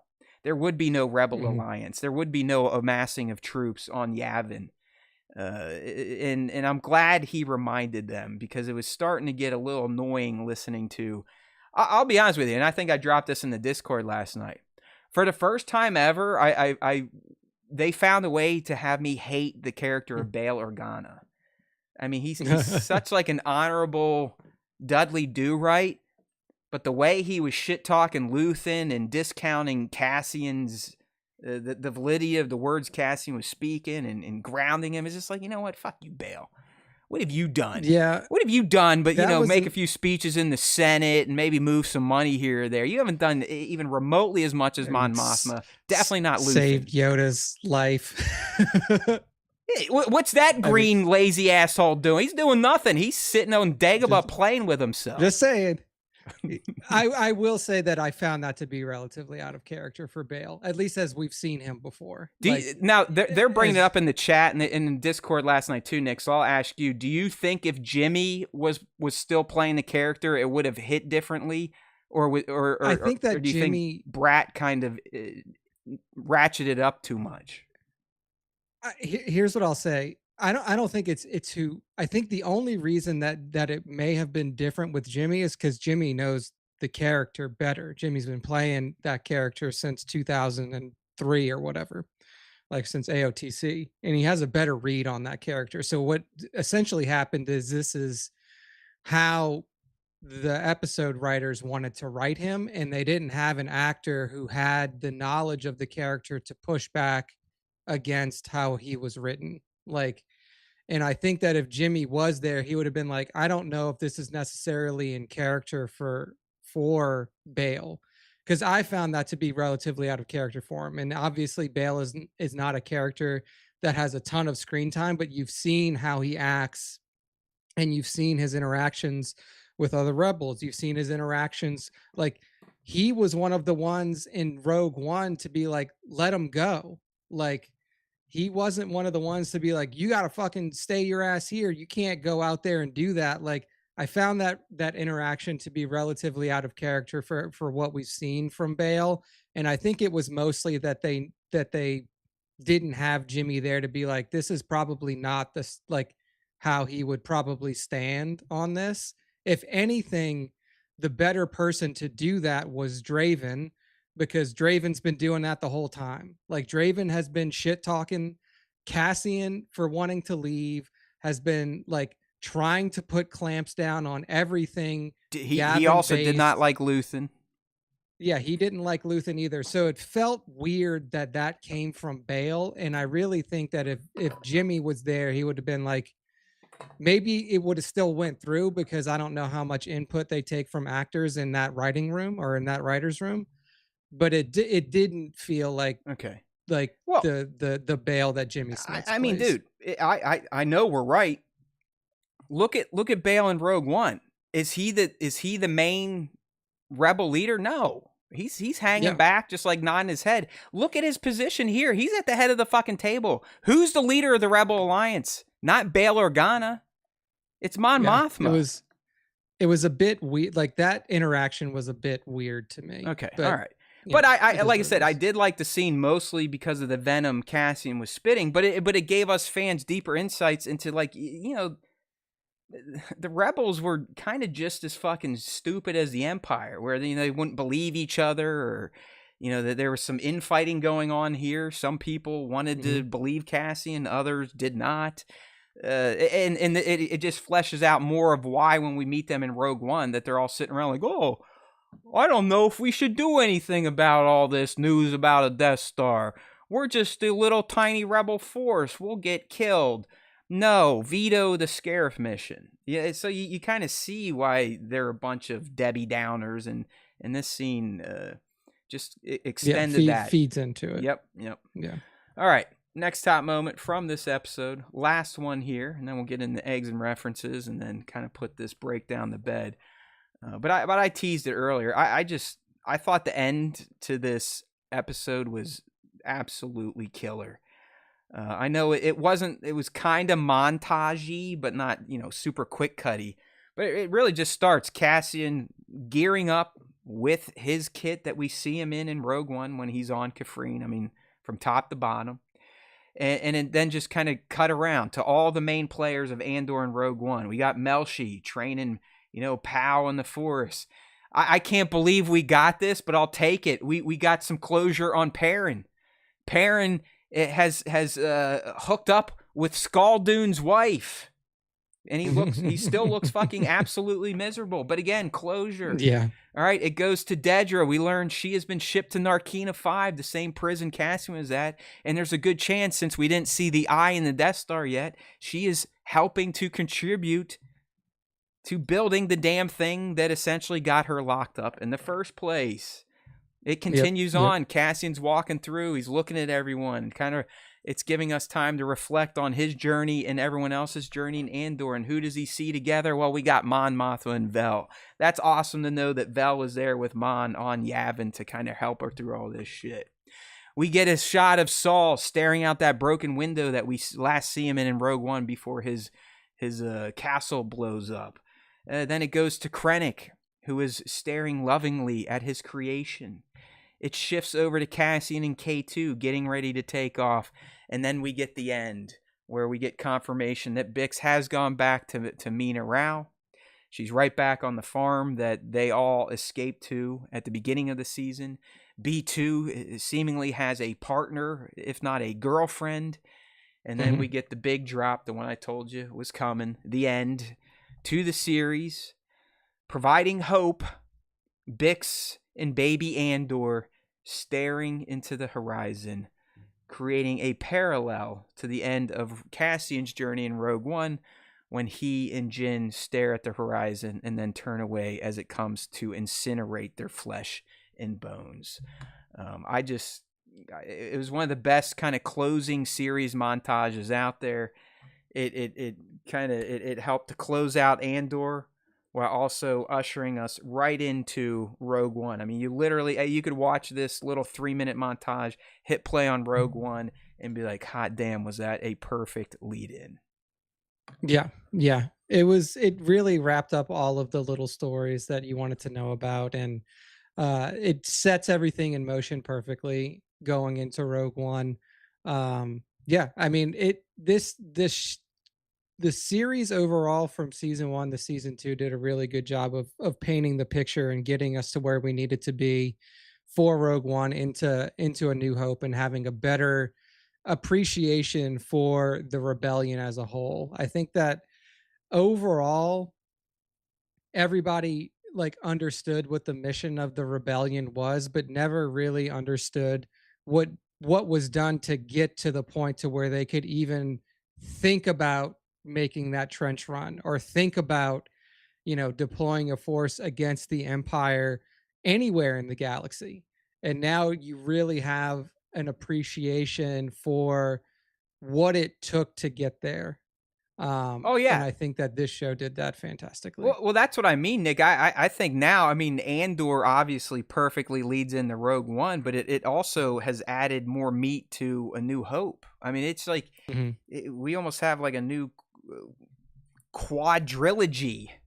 Andor S1, S2, Rogue One, A New Hope. It technically tells a story of the rise of the rebellion, the building of the Death Star, and then the destruction of it, and the rebellion's first major victory. I want to address this real quick with Bango. Remember when Bale's like, I want to go down swinging if we're going to fight the Empire? I actually thought Cassian kind of laughed at that, like, what sort of fighting is your, preppy senator ass gonna do? Again, that just Bale at that end scene, I just didn't like it. Yeah, I actually thought that character. Yeah, I actually thought that line made him look silly in Cassian's eye and our eyes, because we know he didn't go down swinging for shit. He goes down getting vaporized on a fucking planet. Yeah, I mean, like his whole planet gets blown up. That's a tough way to go for sure. Yeah. But like that version of Bale, and it's not Benjamin Bratt's fault. Like, he just came in to fill in. Like, this dude's just here reading lines off a script. But like that Bale was, it just didn't, it didn't jive with everything that you've ever seen from that character before then. Like it didn't fit in terms of his character arc and progression and what you know of him. Yeah. So it was just Okay. that whole thing was just weird with Bale. I wish it wouldn't have happened. People are now calling for a Many Bothan show. You got to remember the Many Bothans, they're the ones that got That's Death Star episode 2. 6, bro. Yeah, they got Death Yeah, Star 2, that's so we're good. ROTJ. Maybe you can talk Tony into doing a in between an ESB and an ROTJ series that shows you the Many Bothans, how they got the Death Star 2 plans or some shit like Coty that. Johns know my secret nickname was Fat Matt? That's pretty good. I don't know who Coty Johns is, but I definitely used to be Fat Matt. The Hollow Shape, welcome to the show. The Mandalorian and Baby Andor. Come on, Disney, give us what we really want. Yeah, for all you people out there, I know Bat, you're just fucking around here, but this is not Poe Dameron, okay? This little baby. I mean, that's taken care of in the comics. He literally, his dad is a fighter pilot in the rebellion. His last name is Dameron, and so is his mom. So I think we can kind of scratch that off the list. It's okay that Cassian's baby doesn't become involved in the sequel trilogy or any of that shit. It's okay. It's okay. I mean, I think that this kid would be too old to be Poe anyway. No, Poe was born right during the Battle of Yavin, I believe. It was after. Okay, it might have been after or right around it. So what else we got here? Would you like to? Oh, Bat asking about Kino. What resolution do you need with Kino Loy? I mean, he's dead, bro. Yeah. Kino Loy decided to let the Empire kill him, or maybe they got back to Narkina 5 and he was the only one there, so they were like, well, I guess we still have one prisoner to do work. Yeah, I'm pretty sure Kino Loy's end was dumb because he could have at least gone out on his own terms. No, knowing how the Empire deals with anybody fucking their control or their systems of order up, I'm assuming any prisoner that did not jump off of that thing got executed the moment they showed up, like that night. So, yeah. It's like what? That was my whole point. Bat's just being a fucking troll at this point. Yeah, there you go. I knew it. I knew he's just being a fucking troll. Okay, all right. What's the expected end for him? That was my whole point. It's like we'll just leave it as the Frodo T-shirt. Frodo lives, right? It's the same thing. Kino lives. Okay, we don't know for sure, but he lives either on Valinor or within the Force. All right, we're not done yet. We got some eggs and references to get through, and then we'll be wrapping this breakdown up of the finale. Don't forget, we're not going to be here the next 2 weeks, but when we return, hopefully it's not too much time beyond Andor, because we are going to come back to it for one more live stream as we reevaluate our preseason predictions in Fan 1. So we will not fully be done talking about Andor after this episode. Anyways, let's get into some of the Easter eggs here. I'll try to rip through these. Up first, and I caught this one luckily when I was taking screens today, but when Kleia is getting her armory ready to go assassinate Lonnie, you can see Han Solo, or a very similar blaster to Han's, in her cabinet there.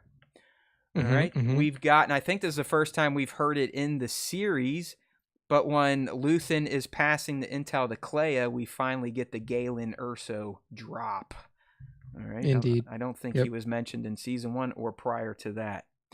All right, when Dedra and Luthen are in there bullshitting each other, he picks up a Nautolan bleeder, which is 60,000 years old, and the reason it makes this list is because it is from the Nautolan species, the same species that Kit Fisto belongs to.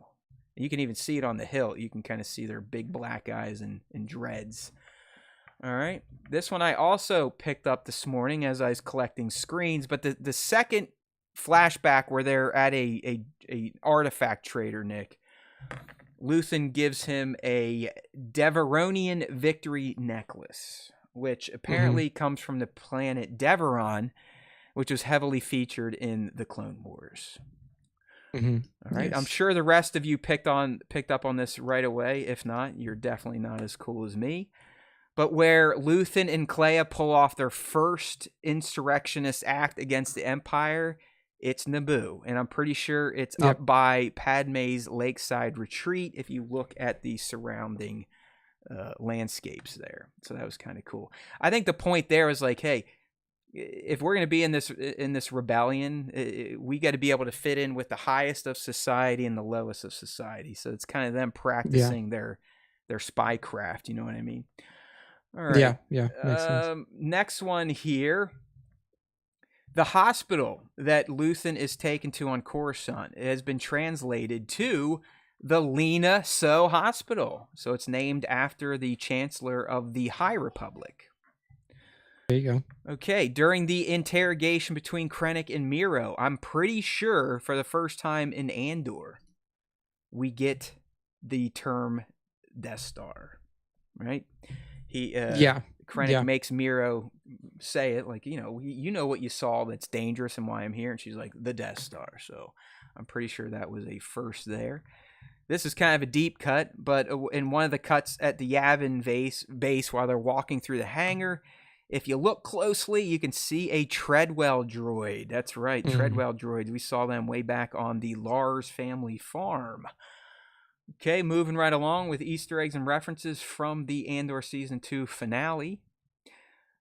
Also, at the Yavin base, if you were looking around, you noticed that Blue Squadron is still healthy and fully loaded. Lots of X-Wings with blue stripes are still there. Luckily, we get to see them now because we know we will never see them again once the Battle of Scarif takes place. The entire squadron gets eliminated. Indeed. All right, and then moving into episode 12. Oh, I'm sorry. Another one from episode 11. I said it earlier. But while they're getting ready to land on Coruscant and they're reflecting of who's been there and who's not, Melchi's never been there. We know Cassian has. And K2 lets us all know that he's definitely been there. In fact, he was in a parade that had the Emperor. So he was talking about the Emperor, the Empire Day parade that happened during the fall of the Republic. I was just going to give one note here. It's wild to me that they did not wipe this dude's K2's memory. Right. And they essentially, all they did was just like put a calming program in and just made him like chill and then made him loyal to like the rebellion. They let him keep all his memories, which is fucking crazy. It's kind of wild. Yeah. Yeah, it's like he kept all of his memories, but not the fact that he should be killing the people he lives with now. Like that's exactly that's the one like thing they essentially like switched the allegiance flip from Empire to Rebellion, and like that was it. And then like they were like, okay, we also need to kind of give you a personality, so we'll put a personality chip in you. But it's wild to let him keep all his memories. Crazy stuff.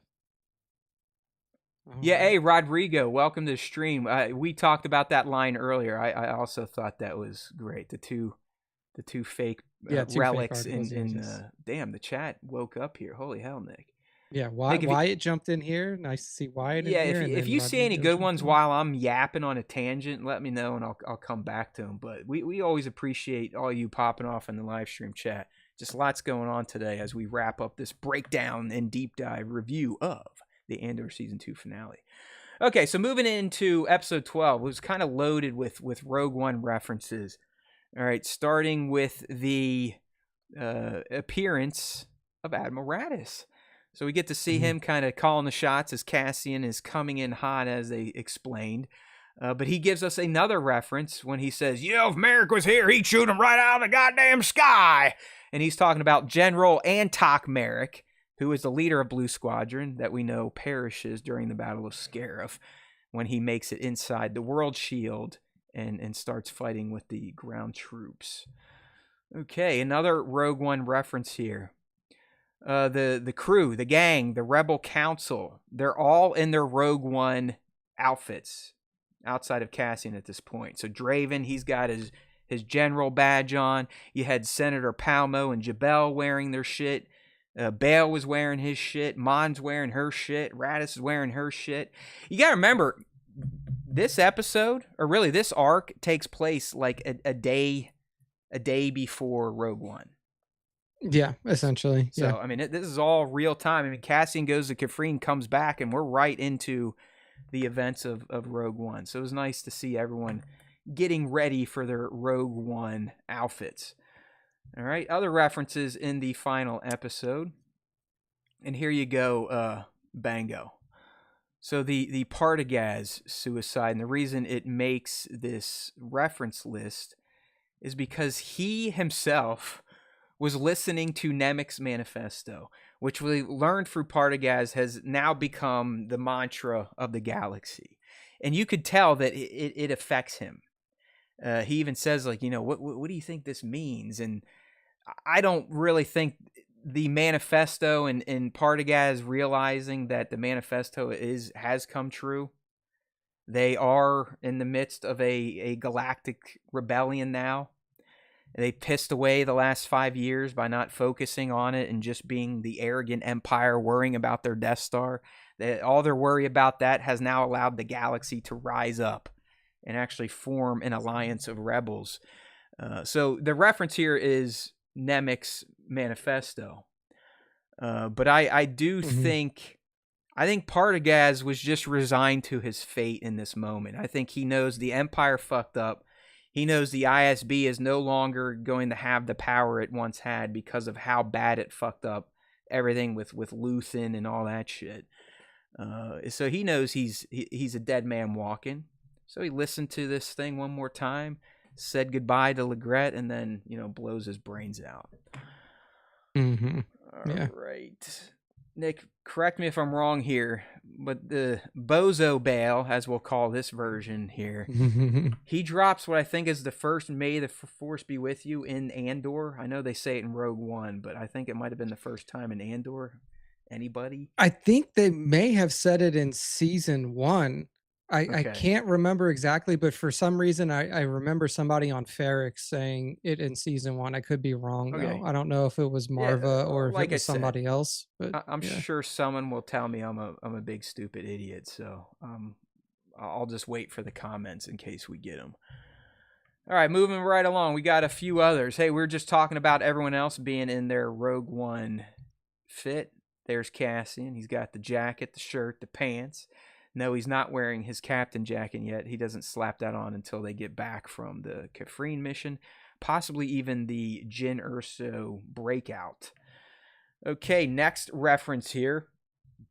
I mentioned him earlier, but Pal shows up. Look at that little guy. He's one of the aliens that becomes part of the Rogue One squad that goes to Scarif and sacrifices himself for the plans. We learned that Dedra is on Narkina 5, a nice callback to Season 1, and a story arc there for Cassian and Nick's favorite character, Kino Loy. We've identified the parallel between Bix looking to the horizon with hope, and then Cassian and Jyn, I guess, looking to the horizon with hope as they know that their lives were about to be extinguished, but characters staring out to the horizon. Star Wars and its parallels coming through once again. And then finally, this one I'm sure most people did not catch, but if you stuck around for the credits, which I did because I was in Discord chatting and hoping we were going to get a stinger. But Nick, about, I don't know, it might be like 3 or 4 minutes into the credits, the music flips right into John Williams' Star Wars kind of, like the celebration theme, the song that plays at the end of A New Hope, where it's super positive, like bah, bah, bah, bah, bah, bah, bah, that one, which was just like very Pavlonian when I wasn't expecting that. And as soon as I hear that, I was instantly like, oh fuck, yes, this is it. This is my Star Wars. It is transitioning right into my timeline, the OT, the greatest of all trilogies. So that was a nice way to kind of close out the eggs and references for Andor Season 2. Indeed. And thank you, Rodrigo, for the donation. He says, the Force is with you. You are one with the Force. Going right to Rogue One. All right, Rodrigo, we appreciate you, bro. Thank you for that. Thank you. All right, Nick, let me scan through this. I think we probably nailed everything, but you know me, I always write down some weird stuff. We'll just leave the image of parent, the drunk parent up there with his new lady love. As I look through this, we talked about how Lonnie was involved in the Death Star leak. Oh, the quote from Luthen one more time, I just thought it was fantastic to Dedra. The rebellion isn't here anymore. It flew away. It's everywhere now. There's a whole galaxy out there waiting to disgust you. Because remember, she is disgusted by rebels and them wanting to break up the order. Luthen self, cool. Yeah, his name is Sergeant Lear. We did that. White Death Troopers, we confirmed our ISB tactical units. Okay. Luthen and Clay are traitors since the get-go. Father and daughter when needed. Blah, blah, blah, blah, blah. Yeah, I think we nailed it here. Yeah, Willman makes it. He's the one that kind of had the secret radio to keep him in touch with the Luthen cell. He too did not like that Luthen was kind of looked at as a shithead on Yavin. Clay is lying to Cassian. Yeah, you know what? I didn't talk about this, but I did appreciate getting fully crazy Saul. It's a scene kind of similar to what we got in Rebels, but when they're all sitting around just trying to talk some sense into this guy, and he's got the full gear on now. He's got his breathing mask for his Rido addiction. But it was good to see him come into the fully nuts Saul. You know, we were on the verge of it the last time we saw him stealing that gas, but here he is, the guy we met in Rogue One, and I think all of us were like, what the fuck, man? Who is this Saul Guerrera? So I mean, crazy. Nice. I mean, we knew we were getting there because of the scene with him and Willman when they're taking the Rido and breathing it in and everything like that. I mean, we saw that coming. And it was great to get the reason. I mean, you kind of got the reason why they're like, we just can't fuck with this dude anymore. Like we finally understood that, like, he's screwing up the alliance. Yeah, like they're sending resources to this guy, and they're like sending people there to keep an eye on him and report back, spies kind of, but they're also like, we're trying to help you, motherfucker. And like, you're the one, like, we're not trying to stop you. We're trying to just make sure that shit doesn't go wild, and like we can try to keep some sort of control over this. So it was pretty crazy. BMAT says, how do you feel about people that said Andor was boring and there's not enough aliens? I mean, I don't think that aliens has anything to do with it being boring or not. I think that the boring part of it is just like a personal, how people feel about it personally. I mean, but at this point in Star Wars, it doesn't matter what you make or who makes it. People are going to hate it. So it's hard to figure out that section of the fandom. That they've just chosen, if it's from Disney, it's not good. They're not even going to allow their minds to try to parse it as being something worth watching. So it's useless. Who cares? Yeah, I mean, to me, they're the MAGA wing of the fandom, and like anything MAGA, it's to me, it's not real life. It's like, okay, they're out there in left field somewhere. All right. I did find one thing I want to bring up real quickly, and I honestly don't think it tarnishes the series or the finale in one bit. But did you notice we got kind of out of nowhere a dream about his sister, the first touch-in to the sister since, I believe, episode 2 of season 1? Oh, geez. I really didn't even notice that. When K2 wakes him up and then rats him out the bail, like, hey, that guy you hate is here. He wakes him up from a dream of him being back on that planet. And his sister yelling out to Casa. So I was like, I sort of understand why they showed that. He still has that connection to his past, kind of like a lot of these characters in their broken past. But it was kind of like, is that sort of a stumble? I mean, did they really even need to kind of force that in there? The fact that Nick didn't even pick up on it, it just proves that it really didn't matter in the end. So who cares? All right. All right, everyone. Well, there you go. That is our final breakdown of Andor Season 2. Hopefully you learned something new or gave you something to consider. We'll be back in 2 weeks to do our final talk on Andor as we revisit our preseason fan wants, like what we wanted to see in this season, and then our predictions for what we thought was going to happen. And I'll tell you, I don't think our track record is going to be as great as Skeleton Crew, but I do think we had some wins amongst the misses. But we're not done yet. Episode 356 is not over. We're going to round third here and bring it home with the fan segment. We do it every week. We do the question of the week where we just need you to respond to and let us know what you thought about the question. What is on your mind? How did you feel about the Andor Season 2 finale? And then we'll fully wrap the show with Nick's tour of this week's Top 5 Star Wars Fan Artist Features. All right, Nick, let's get to those questions or question responses. Right. Question responses, indeed. So the question was, what did you most enjoy about the Andor Season 2 finale arc? So we got some responses here, starting with League of Extraordinary Sixers. Gilroy's chopping block surprised me. For the continuity of Rogue One into A New Hope, it gave me great comfort knowing that on Yavin, our Ferrix crew had someone to lean with them, or to lean on with them. Mon had Vel, her cousin, who knew everything before, to help her with everything after. Vel, for a part of the time, has Cassian and Wilman, not Wilmer, but it's okay. Wilman partnered with Gorman Folk. Clea has Vel. All of this we know now. These characters are alive and helping the rebellion.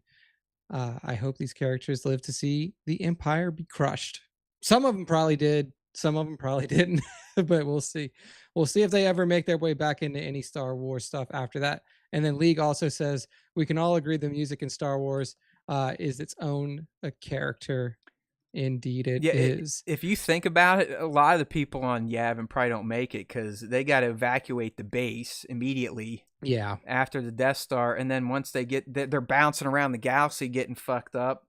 They make it to Hoth. The Echo base. Yeah, they're good for a little bit. Then once they're found out, that gets raised, and that's where the comics pick up. And the comics do make it pretty clear that their fleet is almost nearly decimated, and they're running out of units. So yeah, I think it's fair to say that most of the Yavin people, the random people we saw in the background of Andor Season 2, are toast. Probably so. Yeah. Phil says, all 3 episodes were great, but my single favorite moment was a simple one. When Luthen heard the doorbell ring, the look on his face said so much. Yeah. I mean, he knew it was over. He knew it was over. And he went out doing what he did all of the other times. You know, he put on his smile, he put on his wig and his charm, and he went out the way that he had been, doing since he had got that shot, So it was very, very poignant end for Luthen's story there for sure. Hey, real quick, Wyatt, I'm with you on your Luthen theory being an Imperial army trooper, because like I said, it felt very soon after the fall of the Republic, so the end of the Clone Wars, because you could hear Republic gunships zipping around in the background. So I'm with you, Wyatt, on that one. He was not an Imperial officer. He wasn't a stormtrooper. He was a sergeant. So that makes sense that he was in the army. Yeah. All right. Sorry, Nick, go ahead. Yeah, for sure. Planetary Security Force, maybe so. We don't really know. Clay, BMAT says Clay's hospital heist and flashbacks, so much tension in all the episodes. Yeah, I mean, these were for sure tension filled. Next up, we have Baron's Black Series. Spencer says, seeing some fresh K2 bits, he was hilarious. I've been to Coruscant before. I was in a parade there once. The Emperor was there. I know. Cassian is like, oh, that's a nice story, bud. He's like, thanks. Yeah, he's just like, look, he truly treats him like a kid, which is great. Divided Skywalker, she says K2 eating that Imperial off the balcony. Indeed. That was like, again, I appreciate, like you brought up in Arc 3, Matt, that the droids, when they fuck people up in this show, those people actually get fucked up and don't just like bounce off of walls and run away. The one guy, as he's entering the safe house, he just picks up and spikes like a basketball. Probably just smashes the back of his skull. So yeah, like that dude his head is fully crushed. Let me get B-Mad real quick again. Ask him, when will you do an Andor and Rogue One marathon? It's probably going to be a year. I might try to slide it into my end of year full Star Wars rewatch that I do every single year around Christmas time. But I definitely am planning on throwing on Rogue One. Might even do that later tonight, because I think that's the way to go. As soon as you finish Andor Season 2, you just got to flick that movie on and see what happens. But I will, at some point in my life, do Andor S1 into S2 into Rogue One, and as Rodrigo is saying, right into A New Hope. We said it earlier. It's a new. I don't even think it's a word. It's a new quadrilogy. Okay. Yeah, I think so too. Quadrilogy. Quadrilogy. Quadrilogy. What is it? Is there? Can you say? It's quadrilogy. It's Okay. quadrilogy. All right. Yeah, because I think that there's something has been described as a quadrilogy before, but I can't really remember what. I think it was Avengers, because it was Avengers 1, and then whatever the second one, Age of Ultron, and then Infinity War and Endgame. They called the quadrilogy, like Okay. the quadrilogy I'll take for it, man. Avengers. All right. Yeah. But yeah, so good stuff there. As far as like when I will do that, fuck knows. Like who knows? It may happen, it may not. Nick's not as insane as some of us other fanboys Yeah. and girls. So like I've watched a lot of Star Wars in my life, but I don't typically now have time to like watch them all. He's on to the new. He's on to the new. Ask him when the last time he's watched a prequel movie.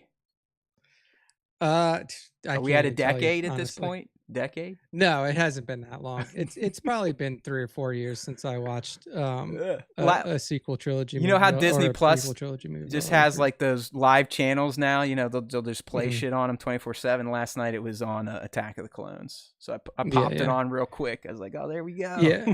See, like we're just not a household that has like we don't put the TV on until 8 p.m. Like the TV is just not on at our house until 8 p.m. And then Taylor goes to sleep at 10:30, 10:30. And that's when the fun begins for Nick. Yeah. And then I got an hour and a half of TV time or video game time by myself before I go to sleep. So just not a lot of TV stuff happening, honestly.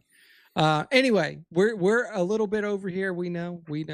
We're going to get into the top 5 Star Wars fan artist features of the week right now, and then we're going to close this mother out. So to get involved in the top 5, make sure to follow us on Instagram at StarWarsTime.show and tag us, add tag at StarWarsTime.show and all of your Star Wars Instagram posts. That is how you get into the tag feed where I pull the top 5 from. So to kick off the top 5, we have a brand new top 5er. This is Kalhan, Kalhaaan on the Instagram. And guess what? He's given us a look at the beginning of A New Hope, the end of the Andor quadrilogy. We see Vader walking down what looks like the White Hall of the Tantive 4, flanked by his stormtrooper buddies, right after they wiped out all those rebellion soldiers that were trying to protect Leia and the Death Star plans.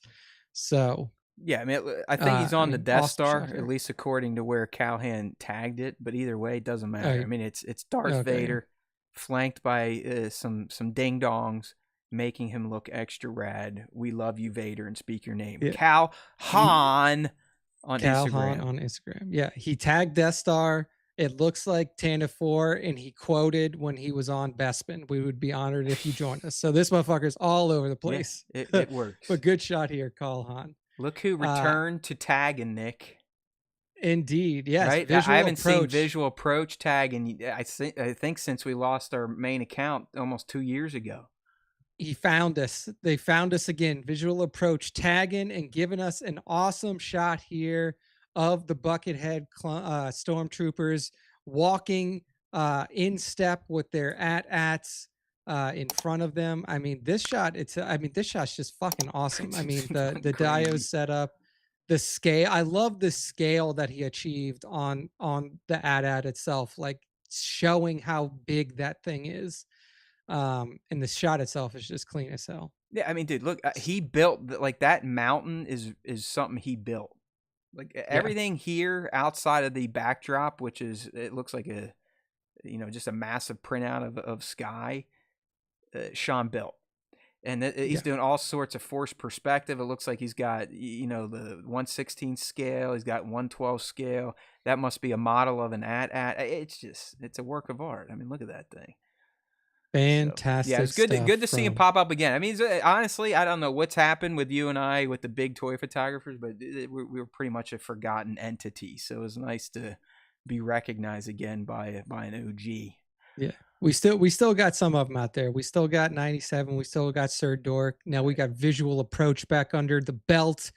We got some, we got press pause. We got press pause. No, he doesn't We even got tag us Connor. anymore. Connor doesn't tag us anymore Nope. either. I've Fucking seen him hates drop a us. few new things, and I'm like, you know what? Fuck these people. If you're not gonna tag us, then we're not gonna recognize your shit anymore because I'm over it. Beyond the Dune Sea, I don't know. They've grown beyond the Star Wars time show. I'll just leave it at that. There we go. Not, So, not getting a but lot of good stuff. responses anymore from people that used to need a lot of my knowledge, and now I get nothing in return. But that's how the Star Wars time show is. We're the redheaded stepchild of this community. There we go. Next up, we have Shoot Me 91, CHUTE_MI 91. And what they're giving us is a Sith Brothers. So they remade the Step Brothers. Johnny, you asshole. So good stuff. I mean, basically remade the Step Brothers poster with the Sith Brothers, aka Darth Maul and Sauvage Opress. I love the posing here, especially on Maul with his little tilted head, both of them with their sabers ignited and out. Just excellent work here from Shoot Me 91. Love it. Love it. The League nailed it. I want that. That should be our new saying, or we should put that on a t-shirt. SWTS is the Luthans of the tube. 100%. Without us, none of this would exist, but nobody wants to play with us anymore. Oh, so good.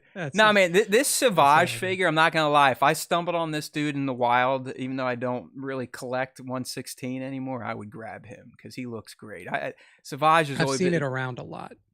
Okay. Well, I've seen it around a lot. Well, then don't buy it for me. No, right? not like buying, not like in stores. Oh, okay. I was like, damn, Nick, you actually live around real toy stores in Texas? Holy shit.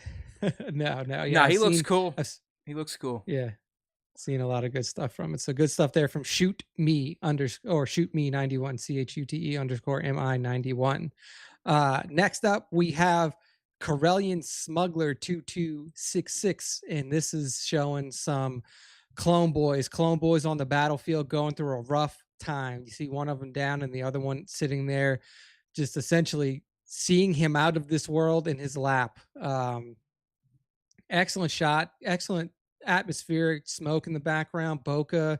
This looks like a real wartime shot here from Corellian Smuggler 2266. So beautiful. Nick, I just got the there. Coming soon HBO Max email, and it's as fucking dumb as I expected. Coming soon, the name that we had 2 years ago. Because some dick face in the C-suite was probably the one like, let's call it Max. And they spent probably millions of dollars to rebrand. And that same dickhead probably was in charge of them losing money over the year, yet still gave him or herself a $50 million bonus. Yeah, hopefully that person got fired, because everybody, as soon as that happened, said, why the fuck would you do this? This is stupid. But hey, sometimes, hopefully dumb people get what they deserve. And that person no longer works where he works anymore, because that was a really bad decision.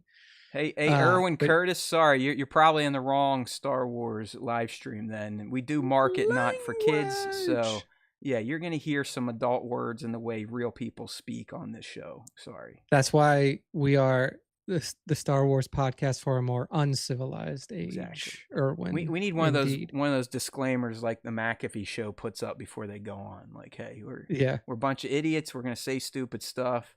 Don't sue us. And we talk the way normal people talk. Thank you. But yeah, Corellian Smuggler, a noob, right? Or at least new to us. I think this is a new top fiver. Yes, indeed. And then to close out the top five, we have Kill Cutter Photo. Kill Cutter always putting out good work. And what they've done here is they've given us an alternate look at the cantina scene in A New Hope when Obi-Wan Kenobi cuts off the arm of the Aqualish Ponda Baba. And I mean, it's a cool shot. I mean, you got Kenobi there with his lightsaber ignited. and you see the patrons of the cantina in the background. Whole new perspective. Chewbacca there, Luke there, everybody there. New perspective, fun shot. And then you get the close-ups if you scroll through, and the look behind the scenes at Kill Cutter's setup. So yeah, Erwin actually thinks awesome people stuff. listen to our show. Don't worry, we don't even have adults listening to this show, so there's no kids listening. And if there's kids listening, guess what? That's their parents' problem, not ours. So that's good stuff there from Kill Cutter at Kill Cutter Photo on Instagram. That is the end of the top 5, and that's the end of our show for this week. So Matt, go ahead and close us out and send us off into our 2-week break. All right, that is right. I am kind of excited for that. I'm not gonna lie though, I am gonna miss. I always like talking to Nick, but even more so, I like this little community we have here. It's a tiny one, but it's an active one, an enjoyable one. So we speak all your names. Great seeing all of the diehards in the live stream today, helping us break down the Andor Season 2 finale. Like Nick just said, we are going to be off the air for the next 2 weeks. Okay, 2 weeks. So we will be returning. Hold on here. Let me do the math. I'll count some fingers, count some toes. Our next live should be June 4th. Is that correct, Nick? Am I looking at the calendar correctly? Yeah, it looks like 2, yeah. June 4th. Yeah, June 4. So we'll be coming back to Andor Season 2 one more time to go through our post-game episode that we always do. We always pre-game for a Star Wars show, and then when we do a post-game report out to punch that thing out once and for all. So when we come back on June 4, we'll still be talking Andor. I'm sure because it's going to be 2 weeks, there's going to be a bunch of other Star Wars stuff and life stuff to talk about. So start thinking about those Ask Us Anything questions and get ready for the question of the week when we return to the air the week of June 2nd. In between now and then, though, do not forget us. Keep us in your hearts for a while. We'll be putting that content out. Nick will be clipping up this episode and popping them out over the next few weeks. We've got clips coming from old episodes, custom content, all the way through the end of July. So there truly is always time for Star Wars times. Or time. And if you do listen to our show, I'm going to miss you all. But that Force will be with you. Always.